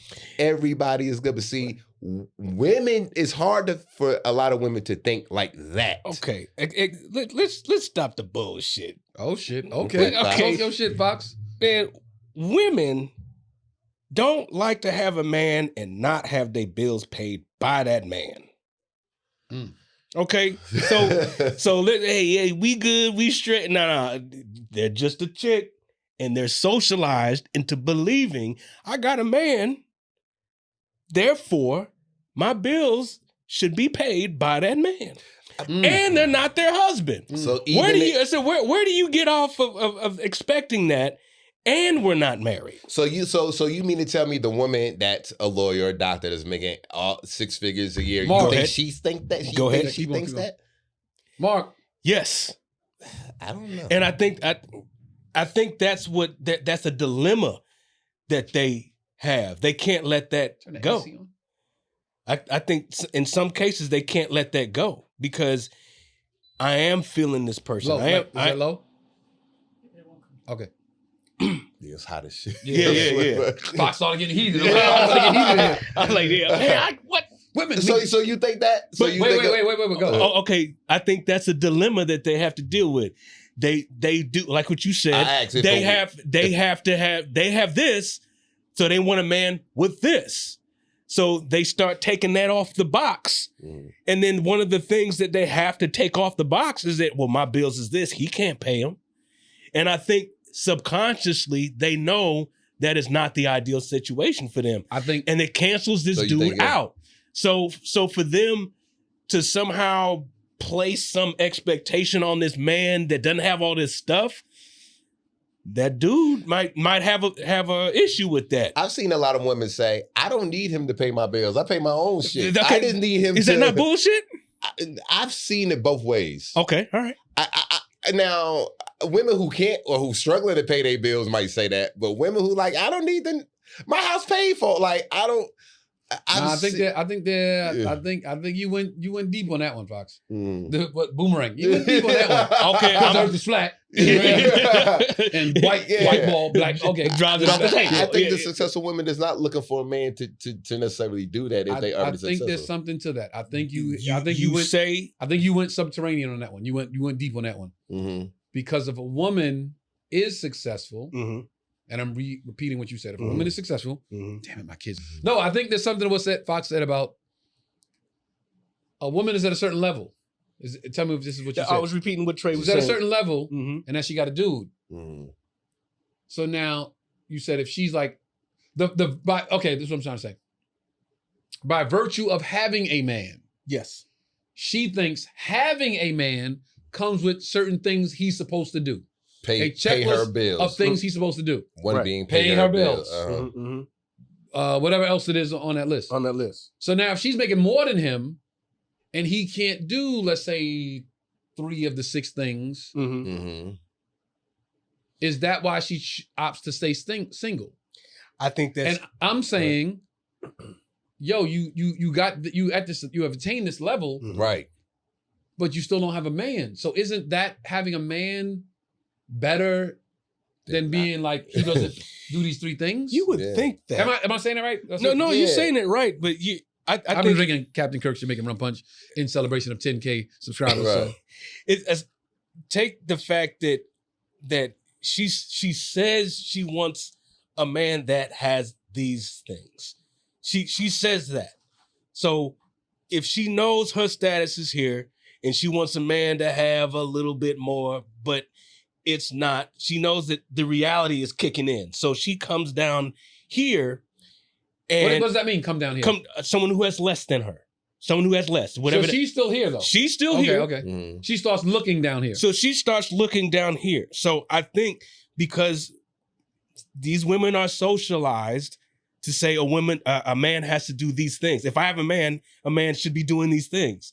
So the reality is your bills, your lifestyle, something like this, that man that you like can't maintain that. I'm gonna make a point. I'm just saying. I got a point ready to go. I'm just saying that right there is the dilemma. I'm not saying, well, forget it. I'm not gonna do it at all. But I'm saying she takes the man. She can see that this is not happening in reality. I understand what you're saying. Okay, yeah, I understand what you're saying, and I partially agree with it. Because this is why I partially agree with it. Right. In life, whatever the rules are you have for your life, whatever the rules are that Joe Fox has for his life. Okay. Let's say this is Joe Fox's life, and these are your rules right here. If you bring them down like 2 notches, whatever those rules are, if you bring them down 2 notches, there's much more of everything available for you. Much more of everything. Your life is here. If you bring whatever the rules are for your life, if you bring them down 2 notches, that's a good point. There's much more available than there was if you kept it right here. Right? I'm gonna give you an example. I'm gonna give you an example. Okay, go ahead. I fuck 8s and up. Okay. I fuck 8s, 9s, and 10s. This is a great example. I fuck 8s, 9s, and 10s. Okay. That's what I do. That's me. Tony Rock, fucks 8s, 9s, and 10s. If I brought that shit down to 6, there's way more bitches available for me. Right? Yeah. But I'm 8, 9, and 10. Yeah. Okay. That's just me. So in dating, these women that have these degrees and these doctors and doctorate and if you just bring it down a little bit more, there's much more available for you. But does that suffer because now you're intermingling with people that might not have as much as up here? But you're giving yourself an opportunity to have more available. Well, what you're gonna realize is when you're mingling with these people down here, that the people who's mingling with up there, it's all bullshit. It's all bullshit. It's all the right. same. Okay. And it's just like when that example. They're not smarter up there. They're not richer up there. They're not harder working. They're not funnier. It's actually more fun down there. But like you said, and this is, I love the fact that you said that, where it's so much more here. And if I fuck 6s, I'll be good. Jay-Z said this when it came to his percentage. He was like, it was better to own 50% of Duce or whatever than it was to own 100%. I would, and I forgot how he said it. He was just like, because 100%, everything would have been on him. If they take losses, this or that, whatever. He was 100. Owning 50% or 20% or 30% gave him much more leverage and much more whatever, because his loss ratio, if he took an L, wouldn't have been that much. Much more safety, much more. Right. You know, but you're still making a shitload of money. So ladies, you hear. It's not a lot of black up here if you're a black woman. If you like black men. If you don't give a fuck who you date, then I'm not talking to you anyway. Again, I'm not talking to you anyway. Right. But if you like black men, you want to date black men. Up here, it's not a lot to choose from. 2 notches down. there's much more available for you. Yeah. Mhm. And if you go 50-50 on certain things, you could go 100 on certain things if you want to. Yeah. He could go 100 on certain things if he wants to. But if y'all working as a team, Mhm. 50-50 on this and that, all right, I'll take care of this wholeheartedly. Right. And babe, I'll take care of this wholeheartedly. Mhm. But these things we go 50-50 on. Yeah. You are opening up yourself to much more availability of a happy life. And a Okay, happy life, And man. Okay, but then okay, okay. the next thing after that, once you decide that, you got to keep your stank ass, broke ass, and miserable bitch girlfriends out of it. Yeah. Right. Because they're gonna be like, bitch, you brought it down to a 7 now. That's what you mean? Do sevens, bitch. Yeah. But bitch, you don't got a man. And then when that's seven, after everything they partner up becomes a 9 or a 10, then the girlfriend going to try to holler at him. Right. Why ain't what no was touch the, on what was to the, me? what was the, the formula? E equals MB squared. Yeah. You remember that? You Yeah, remember the that? E equals miserable bitch. Yeah. So back what you said. I 8s, 9s, and 10s. But if I That's go just that, me. I'm not okay, putting that that's on nobody you. else. But here's the example. Is that lowering your standards or lowering your expectations? That opened up more. Wait, if I bring it down to 6? Yeah, is that opening up? You open it more. The quantity is more. If More I more. bring my is standard that, down to 6. Yes, is that lowering For you. standards for you? Is that lowering standards or your expectations? Let me answer this. It depends on what state you're in. Yeah. Because you got some bad 8, 9s, and 10s in DC and Houston and this No, place. But you see what I'm saying, right? It's neither one. It's neither one. If I Okay. choose to go from 8 to 6, it is not lowering my standards. It's not lowering my expectations. Great. It is broadening my horizons. Okay, It is I making like that. myself I like that. more open Mhm. to the possibility Mhm. that I might have missed out on something quality at 6 and 7 Mhm. that I would never have even came in contact with. So if I'm, let's say I bring it down to 6 Mhm. and I'm either 6.5 or 7, and I'm like, yo, she's dope. Yeah. Mhm. She's a dope human being. And at the Right. end of the day, fuck fine, fuck rich. Mhm. It's about a human being. Yeah. And it's A about quality- human a quality- beings yeah, quality having person. a quality existence together. That's the thing. At the end of the day, and as you get older, you realize that. Like you Yeah. said, we get older, we start changing. Yeah. shit. Yeah. And when you get older, you realize, Mhm. fine. What the fuck is fine, bro? Yeah. You get older, you realize, like, Yeah. what, rich? But like, can we afford the trip or we can't afford the trip? Like, Yeah. like, Right. so it's broadening my horizons and opening myself up to the possibility of making something more tangible, more quality, more quality connection with a Right. person that I could see a future with. Good the answer. work- I would say I said it like that because you hear, I don't lower my standards for anything. Yeah. of My course, standard is my standard. of course, but that the right rules there. I live by, the rules I live by. But I like that example. I know that applies to you, but when women say I don't want to lower my standards, I'm like, ain't nobody telling you to do that. Right. But lower Right. your expectations of what this man is Yeah, supposed to because do. you could still for have you the same when you way standards up and here. lower your preference or Right, lower right. your I didn't say or change your preference or Lower your requirements. the requirements. Same thing. You I can't. don't- I don't want There to you go. listen. You're Lowering my requirements. That don't mean I want a dumber person, Yeah. an uglier person, Right. a fatter person, a less achieved person, Yeah. a person that's not as well read. That don't mean none of that. Yeah. I'm just opening myself up to the possibility that I might have missed out on something at these other 2 numbers. Right. And maybe down here I can find something that's like, Mhm. oh, this is what I've been looking for my whole life. And now Mhm. once you find something Mhm. and it's like, oh, you're in it for what I'm in and I'm in it for what you're in for, They can work together. and we have something quality, then every day's gonna be great going forward. Yeah. Because And we then she met, looks like a 10 after that. and right. And then of course, this is the thing we gloss over. Mhm. Never underestimate the power Mhm. of the real nigga upgrading her. Right. There you go. Never underestimate you was a 7 when I met you. Yeah. But now you a 9.5 because you privy to all this fly shit I do. Right. Yeah. And I'm gonna have you with me doing this fly shit, and I want you to look a certain way. Yeah. And it's nothing more prideful for a man To be like, than to be like, that's me right there. Yeah, I think Yeah. that's the That's most me. important That's decision me. a man can make is the woman that he brings into his life. No, the on, most on any there was, level. There I was a think. there was a it's a song, you probably can find it on social media because everything's on social media. There's an interview. They did an interview with a guy that was might have been a multimillionaire, might have been a billionaire.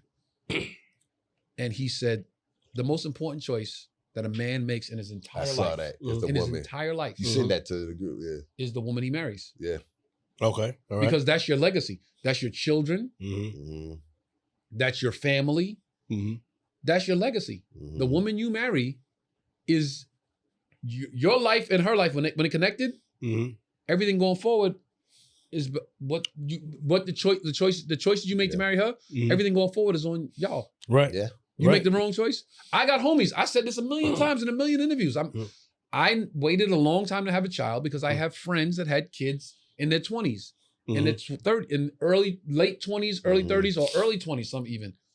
And I saw how derailed their life was from just having a kid with a random or a chick they didn't like or a chick they didn't see much in, but they was thirsting for the nut, and boom. And their life went off track for 15, 20 years. A lot of my friends are back on track now, and I'm so proud of them. I'm so proud of my guys that I came up with. Kids are grown. Life went off the train went off the cliff. You deviated from the plan. And they got their shit back on track, but it took years. And I sat there because these are my guys and watched that whole shit like, man, I'm gonna never do that. Yeah, you don't want that outcome. And that's, particularly to you. And you're like, oh, I don't want to do that, because everybody makes mistakes. I don't like, Baby not a mistake, bro. Baby not a mistake. That's why I said that in quotes, because a lot of people say, oh, I made a mistake here, but it has to do with their kid. And I was like, nah. I said that was you if you learned, then it's a lesson. It's not a mistake.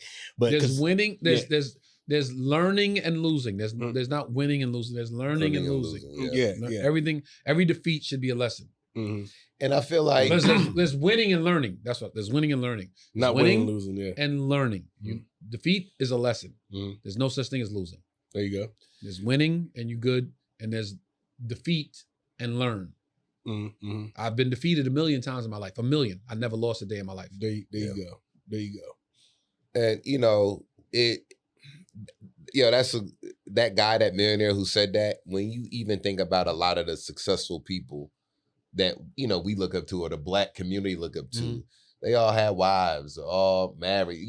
From your Denzels to your, to your Samuel L. Ozzie Davis, and that's just entertainment. Yeah, we just name it entertainment. You know what I mean? Black doctors, black lawyers. Yeah, they come home to their wives. Man. Yeah, they're family men. Ain't shit in these streets. And they got to get to a point, like we said, go back to Shannon, like nigga at 50, whatever you are, or 60, whatever. 55. Shannon Sharpe, 55. It's like, and where you at right now? He's 50. Like, he's not that much older than us. It's like why you not think? And this ain't about settling down. Of course, find somebody that all the good things about it. But like, why you not headed or thinking in that direction? Right. You got so much going on for you.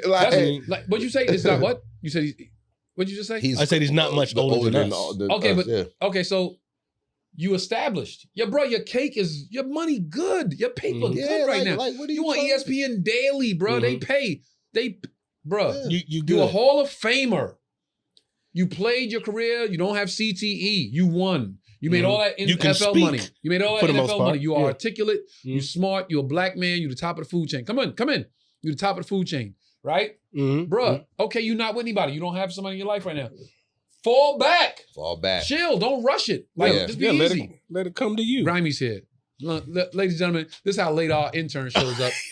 But I told him to bring a gift. Yeah. I told him to bring a gift. Let me get that. I told him to bring a gift. I didn't have enough time. Look, I didn't have enough time to get everybody a gold chain that said 10K. With a gold chain. So I said, get a gold bottle. Let's get a gold bottle. This is the 10K. It's my brothers right here. We had 10K. Yeah, we did it. And we just getting started. We just getting warm. Just getting started. Hey, you know what? Tap that. Tap that.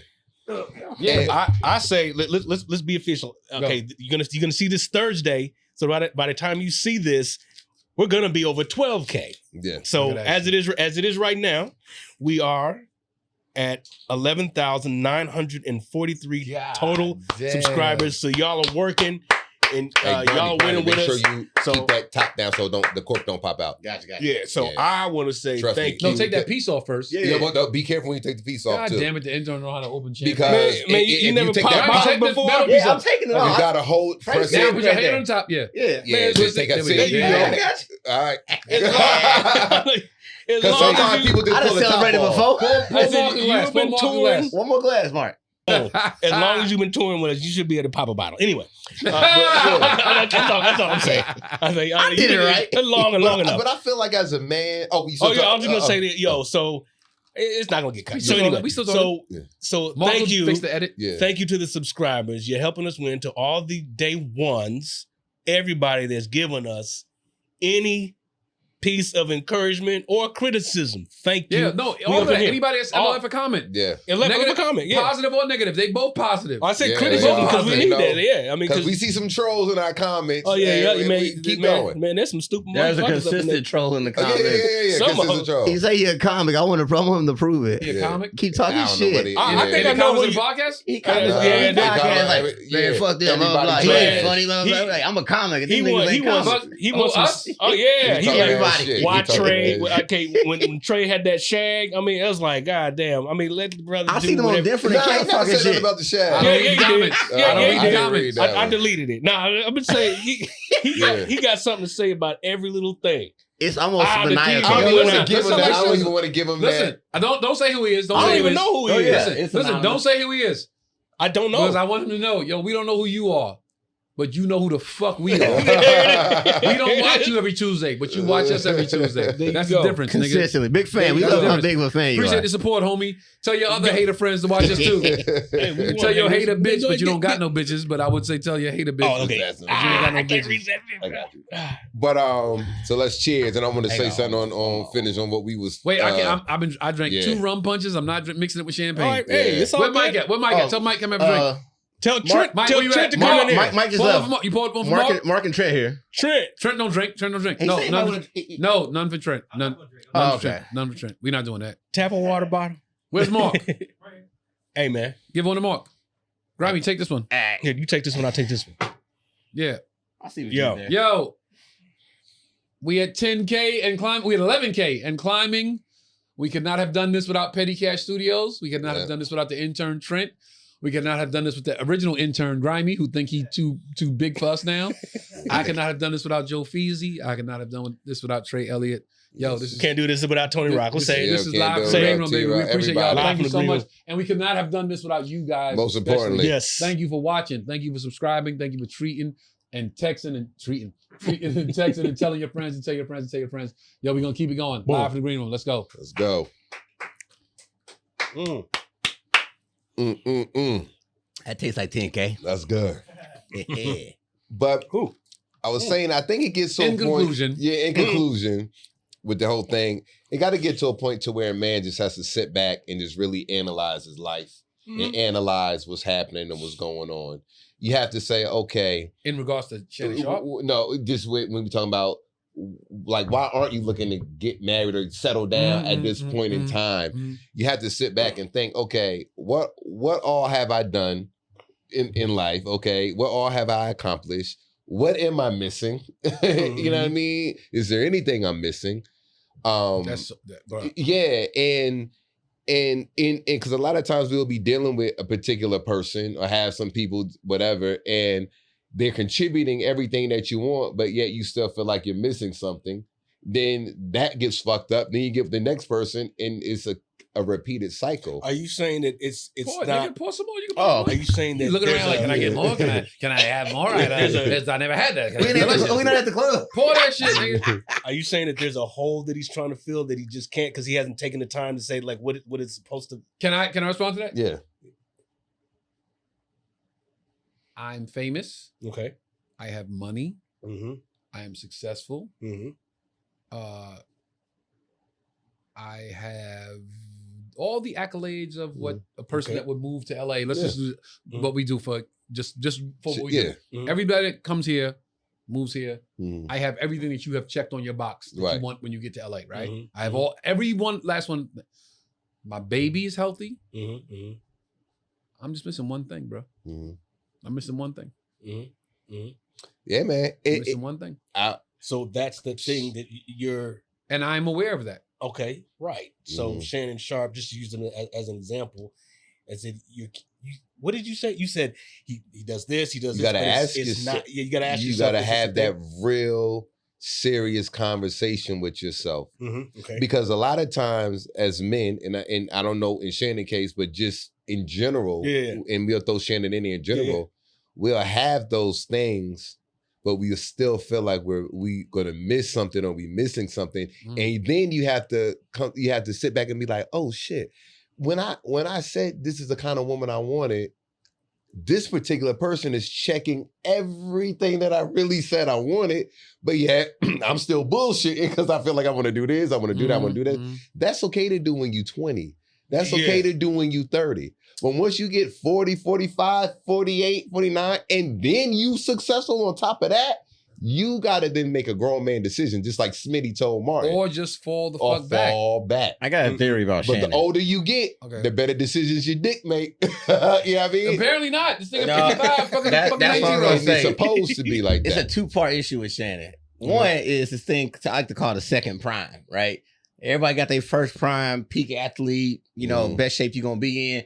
Can get a girl that reasonably based on your current lifestyle, how you look. That's gonna happen for you. You probably get married, divorce, you get back out there, right? For men have always had a second prime because you could be 25 and get married and then be 40 and still be pretty solid looking. You know what I'm saying? 40, 45, and you still back in the game. Women couldn't do that before, but now with the technology and surgeries, women can get married at 20, 25, pop back out at 40, look good again, and have a second prime. Yeah. So that I think the other part though with Shannon though is that Shannon's first prime, he was for the most part outside of the NFL, kind of a nobody celebrity wise. You talking about his age? Yeah, he was a nobody at 25, 30, 35. Yeah, like he's more famous outside of football now than he's ever been. And this is a new kind of fame, new kind of attention. And new kind of bitches. He's like, oh, this is what it feels like to be famous now. Yeah. And now he's trying to partake in Chris Brown type shit because he's Chris Brown popular now, or famous at least. And what the mistake is that he still look like Shannon Sharpe.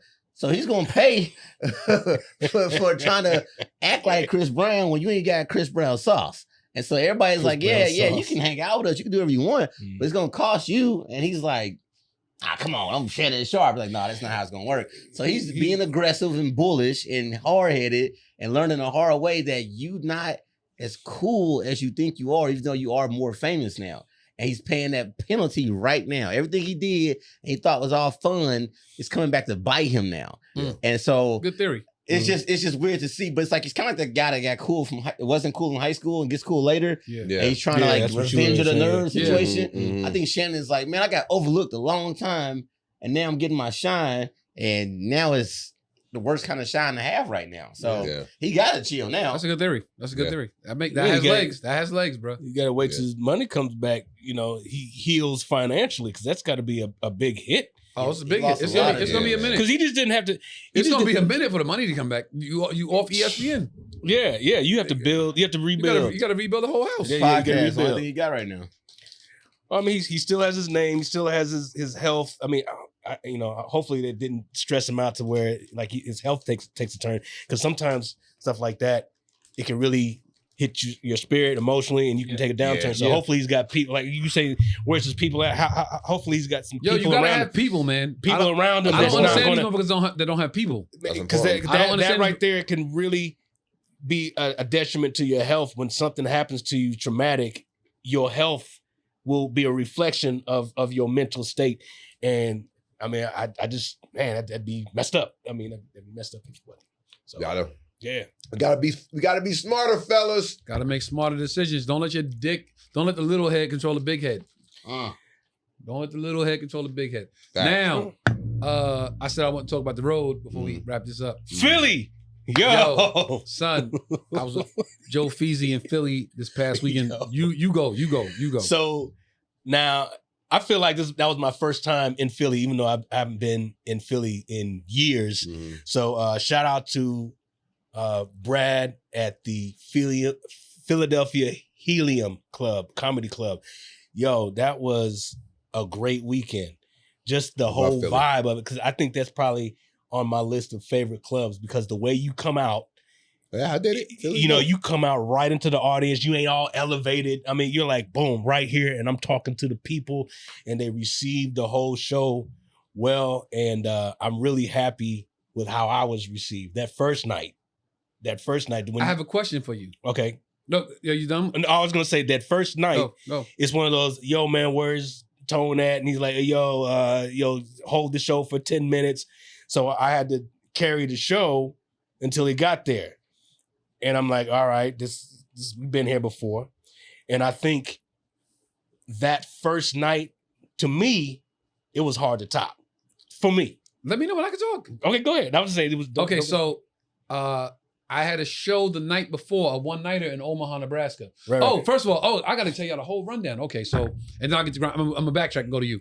So my Thursday was a one-nighter in Omaha, Nebraska at the Orpheum Theater. Mm-hmm. Shout out. Myself, Mojo Brooks, Gary Owen, Lavelle Crawford. Right? Mm-hmm. I get to Omaha, Nebraska. I check into the hotel. I get ready. My sister Quan put me in a hotel right across the street from the venue. Right across the street, so I'm perfect. Walk right across the street to the venue. I love it. Get there, meet with the promoter. Where my money at? You know me. As soon as I step in, where my money at? He says, yo, let me talk to you for a second. Lavelle Crawford had a health issue. I don't want to go into detail about him. I don't want to tell somebody else's business, but he had a health issue. He wasn't going to make the show. I was told he's doing much better now. Lavelle, shouts out, prayers to you, man, you and yours. Bruh, you know what it is, all love. You know how I feel about you.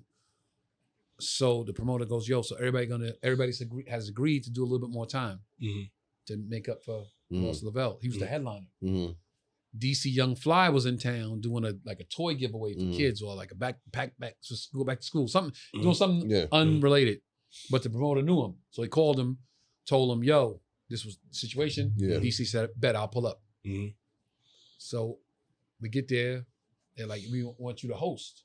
You host. We're going to put up a local. Then you host. You bring up DC. You bring up Mojo. You bring up Gary. Show's over. Then we're going to do a curtain call, let them know what happened to Lavelle because they can be expecting Lavelle. It doesn't, what I did, all that stuff, that's irregardless at this point. Great night. Right? DC goes up, does his thing. DC gives me mad love. I realize DC gives me so much love. And I would imagine this is the same thing with a bunch of young comics. They grew up on me. DC's a young cat. He's a young cat. So when he shows so much love, I'll be like, oh, that's right. He was probably in the crib. Wow. Like in the house, not in the crib, but in the house, like watching me on TV. Like, so he showed crazy love. Great show. Fire show. Fire night. My flight to Philadelphia the next morning was their first flight of the morning, right? But it was a weather system in the area. I get an email, your flight has been delayed to 1:30. I was supposed to leave at 6 a.m. Your flight was delayed to 1:30. Right. You get in at 5:50, some shit like that. God damn, show at 7. I land at 5:45. I run, grab my bag. I go straight to the hotel, drop my bag, bird bath, go to the hotel. But I text Fox when I land. Yo, just landed. Heading to the hotel. Hold the show for 10 minutes, because I know he's doing 30. So if you hold it for 10 and you do 30, I got 40 minutes extra. So Fox like, bet. I go shower up, dress, head to the venue. I get there, Fox on stage. And bro, I don't need to blow smoke. I don't need to put on airs for whoever's watching or whatever. I walk in the room, this motherfucker was on fire. There you go, Fuego. The room was fuego. I'm in the back like, oh shit, this nigga's cooking this room. First show, first night of the weekend. Friday, first show. Fire. So I'm just like, yo, let him go. Are we gonna tell him you here? No, don't tell him. Don't. They was gonna put on a napkin like, yo, Tony's here. No, let him go. Let him do his thing. Let him do his thing. And I don't know if you saw it, but I opened the back door and I closed it a few times. Like, boom, let them know. I was like, to try to indicate I'm here. Because I hate when the comic, like, this is what I hate. I have so many little idiosyncrasies about comedy. I hate when the comic does this. I hate the phone on the stage. I hate, is he here? Is he here? I hate that part. Because that's like, it's so unprofessional. Like, let's make this thing a smooth, make it run smooth. So I didn't want him to do, didn't want you to do that. He does his set. Yo, I ain't gonna hold y'all. Y'all ready for your headliner? This man right here from Brooklyn, New York. Love intro. I come out, get Fox a pound. He goes backstage. Room was unbelievable. But the whole time I was thinking this, and I didn't say this to you at all because I was like, I'm gonna wait till Tuesday on the podcast. All right. Was it okay, the fact that, so normally when I'm there in the green room, you know I have a certain amount of time allotted, and then I got to get off and give Tone the stage, right? True. Because you know I'm in the green room. Okay, go ahead. That first show Friday, you didn't know I was in the green room. Go ahead. So was it because you didn't know I was in the green room that you was just like, yo, I'm just gonna go fucking ham and just blow this shit up? Or because I talked to comics. I have spoken to several comics since this. Okay. I've spoken to several comics since Friday. Okay. And I was like, yo, the first show, he went so hard. I felt like the fact that he didn't know I was in the green room was better for him. Like he didn't realize like, yo, I got the luxury of Tone. Tone's here, so I can just do my set and get off. But since you didn't know I was there, every other comic I was talking to was like, nah. Well, if he didn't know you was there, he would be more cautious. Like he would be like, I don't know if should I do this bit now? Because I don't know if Tone's here. And I'm like, yeah, that makes sense. But from what I saw, it looked like he didn't know I was in the green room. So he was like, fuck it, let me just do me.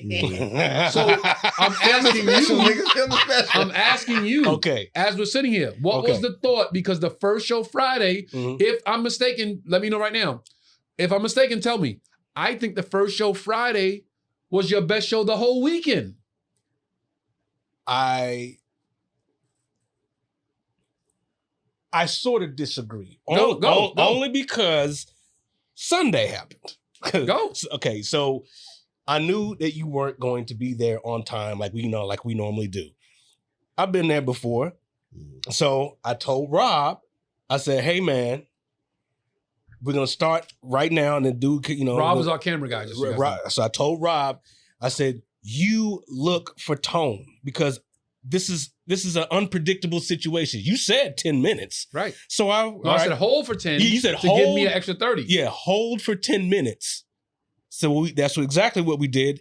And I said, you know what? Tone's going to get here when he gets here. So you let me know when Tone walks in. At least I know he's in the room. So I told him, or somebody, let the sound guy know, flash me when Tony gets here. Now, I had no idea where the light was. Remember how you said, don't bring your phone on stage? I had the thing, I wanted to know where I was. So I had the clock, not even seeing the clock that was right in front of me.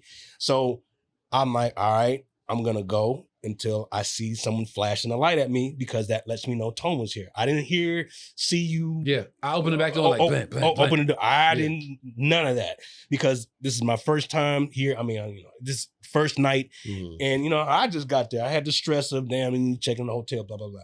So this first night I went in and I'm like, all right, I'm at this bit. I'm looking back at the clock and I'm like, I haven't gotten the light yet. So then I was like, all right, I'm going to close on this. And I saw the light, him flashing someone's cell phone, whoever.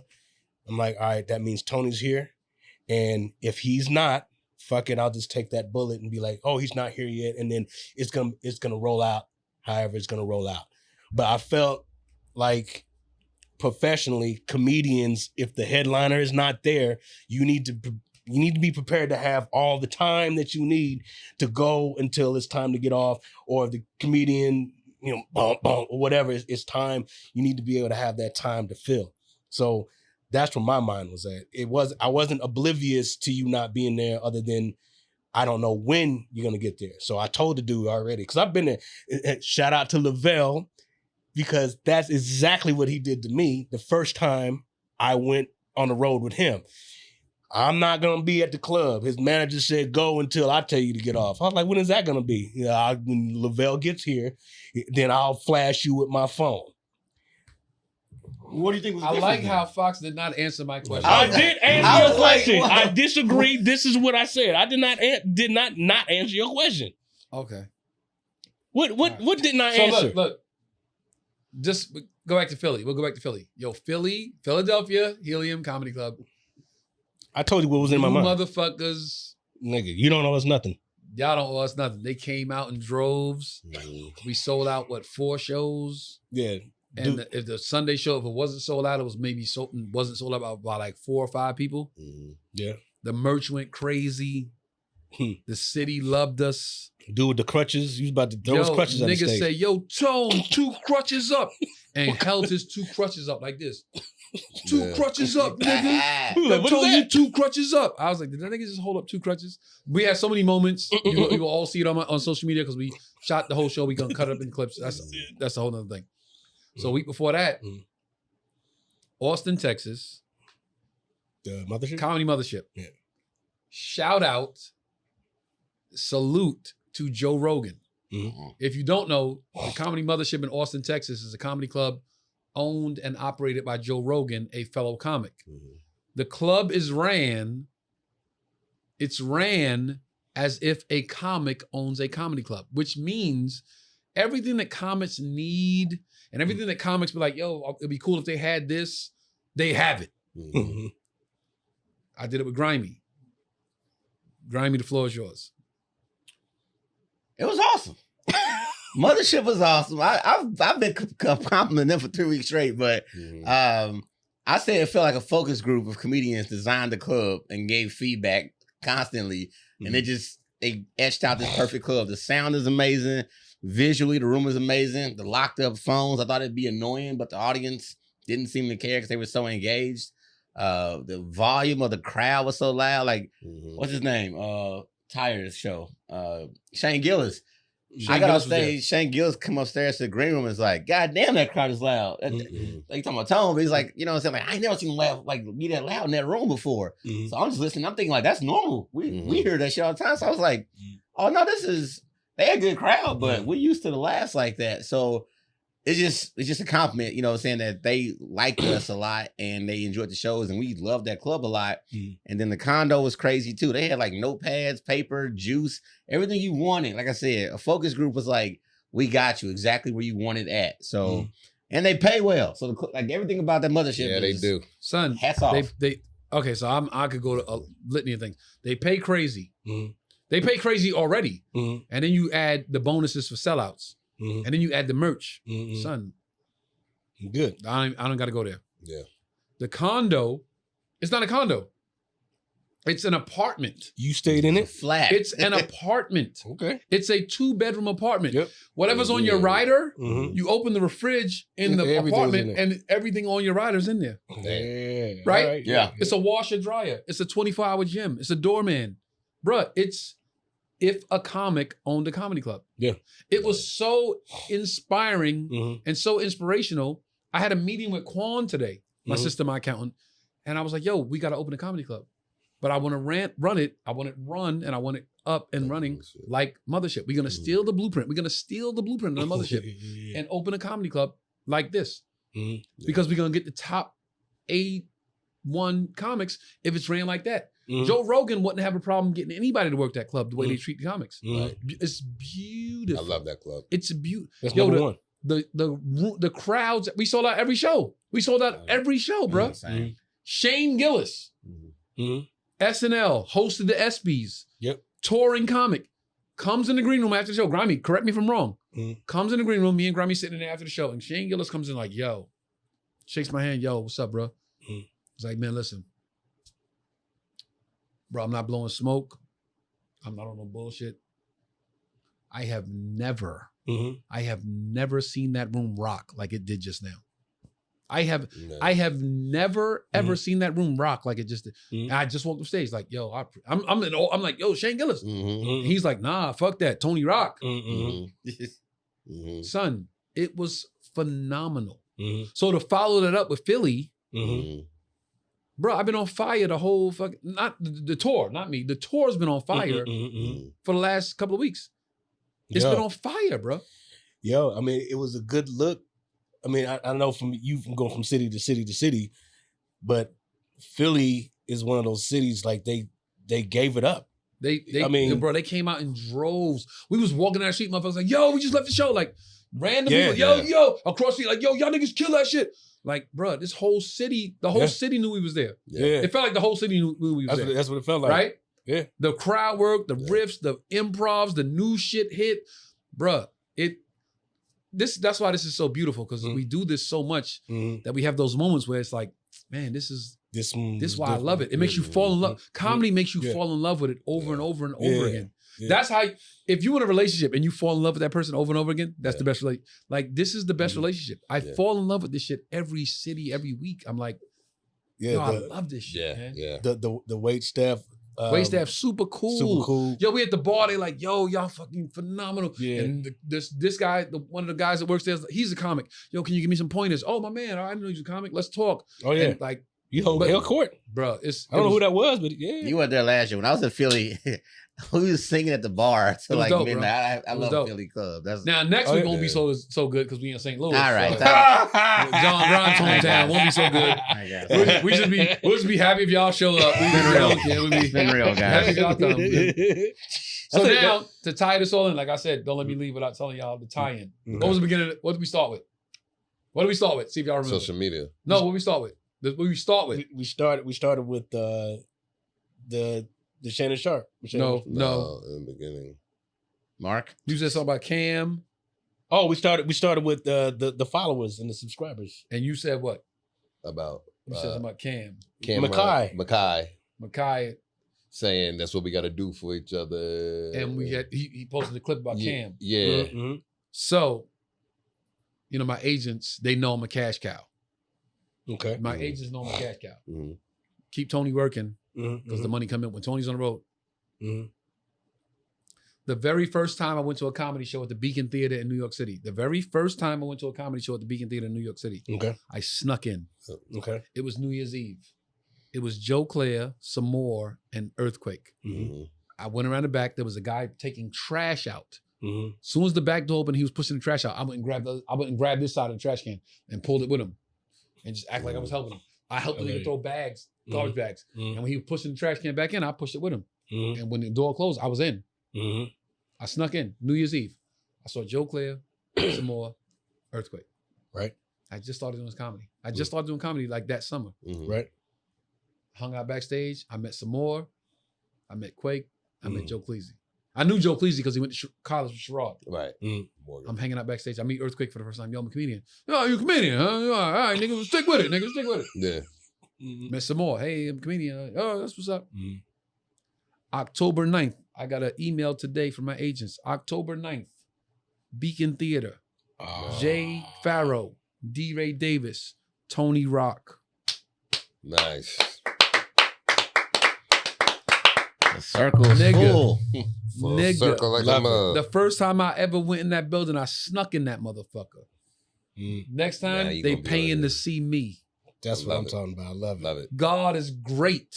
God ain't good. God is great. There you go. And musical guest, Cameron. Oh, wow. Oh. If you don't think the whole city coming out that weekend, Wow. if you don't think the whole city coming out that weekend, It's a the wrap. boy from Brooklyn and the kid from Harlem, We got to get him on the podcast. You gotta say holler at him. word. Man, Holler at him, get him Say on the word. podcast. That's Yeah. what's up. Tones home, motherfuckers. Yeah. October 9th, Beacon Theater, Yeah. Jay Farrow, October 9th. D. Ray Davis, Tony Rock, Cameron, Beacon Theater. October the 9th. Might have to make that My trip. brother's birthday, my brother Shabazz birthday, October 5th. This is a birthday present to my brother. I love you, kid. I love you, kid. You know I cry for you every day. I love you, Shabazz. I love you, man. I love it. Let him know where you at. Y'all, John Grimes at Mr. Tan Panda. We in St. Louis this weekend. Helium Comedy Club, 5 shows. Grimy got his whole family coming to the show. Hometown. I got DMs from people all day from St. Louis. I don't know. I ain't never seen this many DMs about people coming to the show. So we'll see you out there in St. Louis. Joe Fees. That's what's up, man. Shout out to y'all again, the subscribers. Thank you for liking and sharing. By the time you see this, I will be at the Ha Ha Club on August the 8th. And I'm doing the Belly Room next week. And the following week after that, we are in Kansas City, Missouri at the Kansas City Funny Bone. Just got back from Nashville this past weekend, 4 shows. Zanies? Zanies. I love that club. Yo, Zanies, send that offer. Yo, stop playing. Send that offer. This weekend, Comedy Zone, Jacksonville, 4 shows. Next week after that, Seattle, 5 shows with Nate Comedy Club. Yeah, that's it. Drunk from Captain Kirk's Jamaican Rum Punch. I've been celebrating 10K since we started. These niggas playing catch up. Yeah. I've been celebrating the whole time. This weekend, John Grimes, hometown, St. Louis, Helium Comedy Club. What time's the shows? Fox fucked up. 7 o'clock Friday. 7 o'clock Friday. 7 o'clock Saturday. Two shows. Perfect poor. What is it? 7 o'clock, 9 o'clock Friday. 7 o'clock, 9:30 Saturday. Your family coming out the whole weekend? Most of my brother's probably gonna be here every show. My family coming most of the Saturday shows. Which one is your criminal brother coming to? Most of the Saturday shows. The nigga that murdered motherfuckers. He coming to what show? The shooter. He coming to what show? Probably Saturday. Okay. I'd probably say Friday, throw everybody off. St. Louis, Tacoma, Washington, Kansas City, all getting it ready for Labor Day weekend in DC at the Improv. Yo, I'm so happy my baby's back. Yeah. My child is back. I'm drunk. I'm happy. My child, Charles is back. Charles is back. Captain Kirk, Jamaican rum punch. Yo, we running low, fam. We running low. We need another order. To my dudes right here, yo, we started this shit just a whim on some like, yo, we in the green room on live, and somebody said it's a podcast. We made that happen. Creative visualization. You see it and you make it happen. Yep. Right. If you can see it, you can achieve it. We achieved it. Right. We did. And we just this early. We happy about 10K. Yeah. Let's be happy at 50K. Let's get happy again at 50. Let's get happy again at 25K. Then we get happy again at 50K. Then we get happy at 100K. But I'm so happy about the 10K because that means that we are doing something that people are recognizing to, and they're present for it. And I think this was a great episode. I really think we covered a lot of stuff, and we really said some stuff on this. So I don't know what y'all doing tonight. I have nothing to do for the rest of the night. If y'all want to go eat dinner on me, let's go do something. Let's go do that. Let's go do something. Grimy. Yo. Fox. What's up? Trey. Yo. Charleston. Dada is so happy you're home. Dada missed you so much. Dada loves you so much. It's live in the green room. Captain Kirk, I appreciate you, brother. I appreciate you, brother. I appreciate you, brother. And thank you again to everybody subscribing, liking, sharing, commenting, telling their friends to check this out. We do it for y'all. I hope you enjoyed the intern's freestyle. Intern doing big things. Trent Mason, follow him. Follow Grimy. Follow Fox. Follow Trey. Follow your boy. Follow Captain Kirk. Peace, we out. Peace, we out.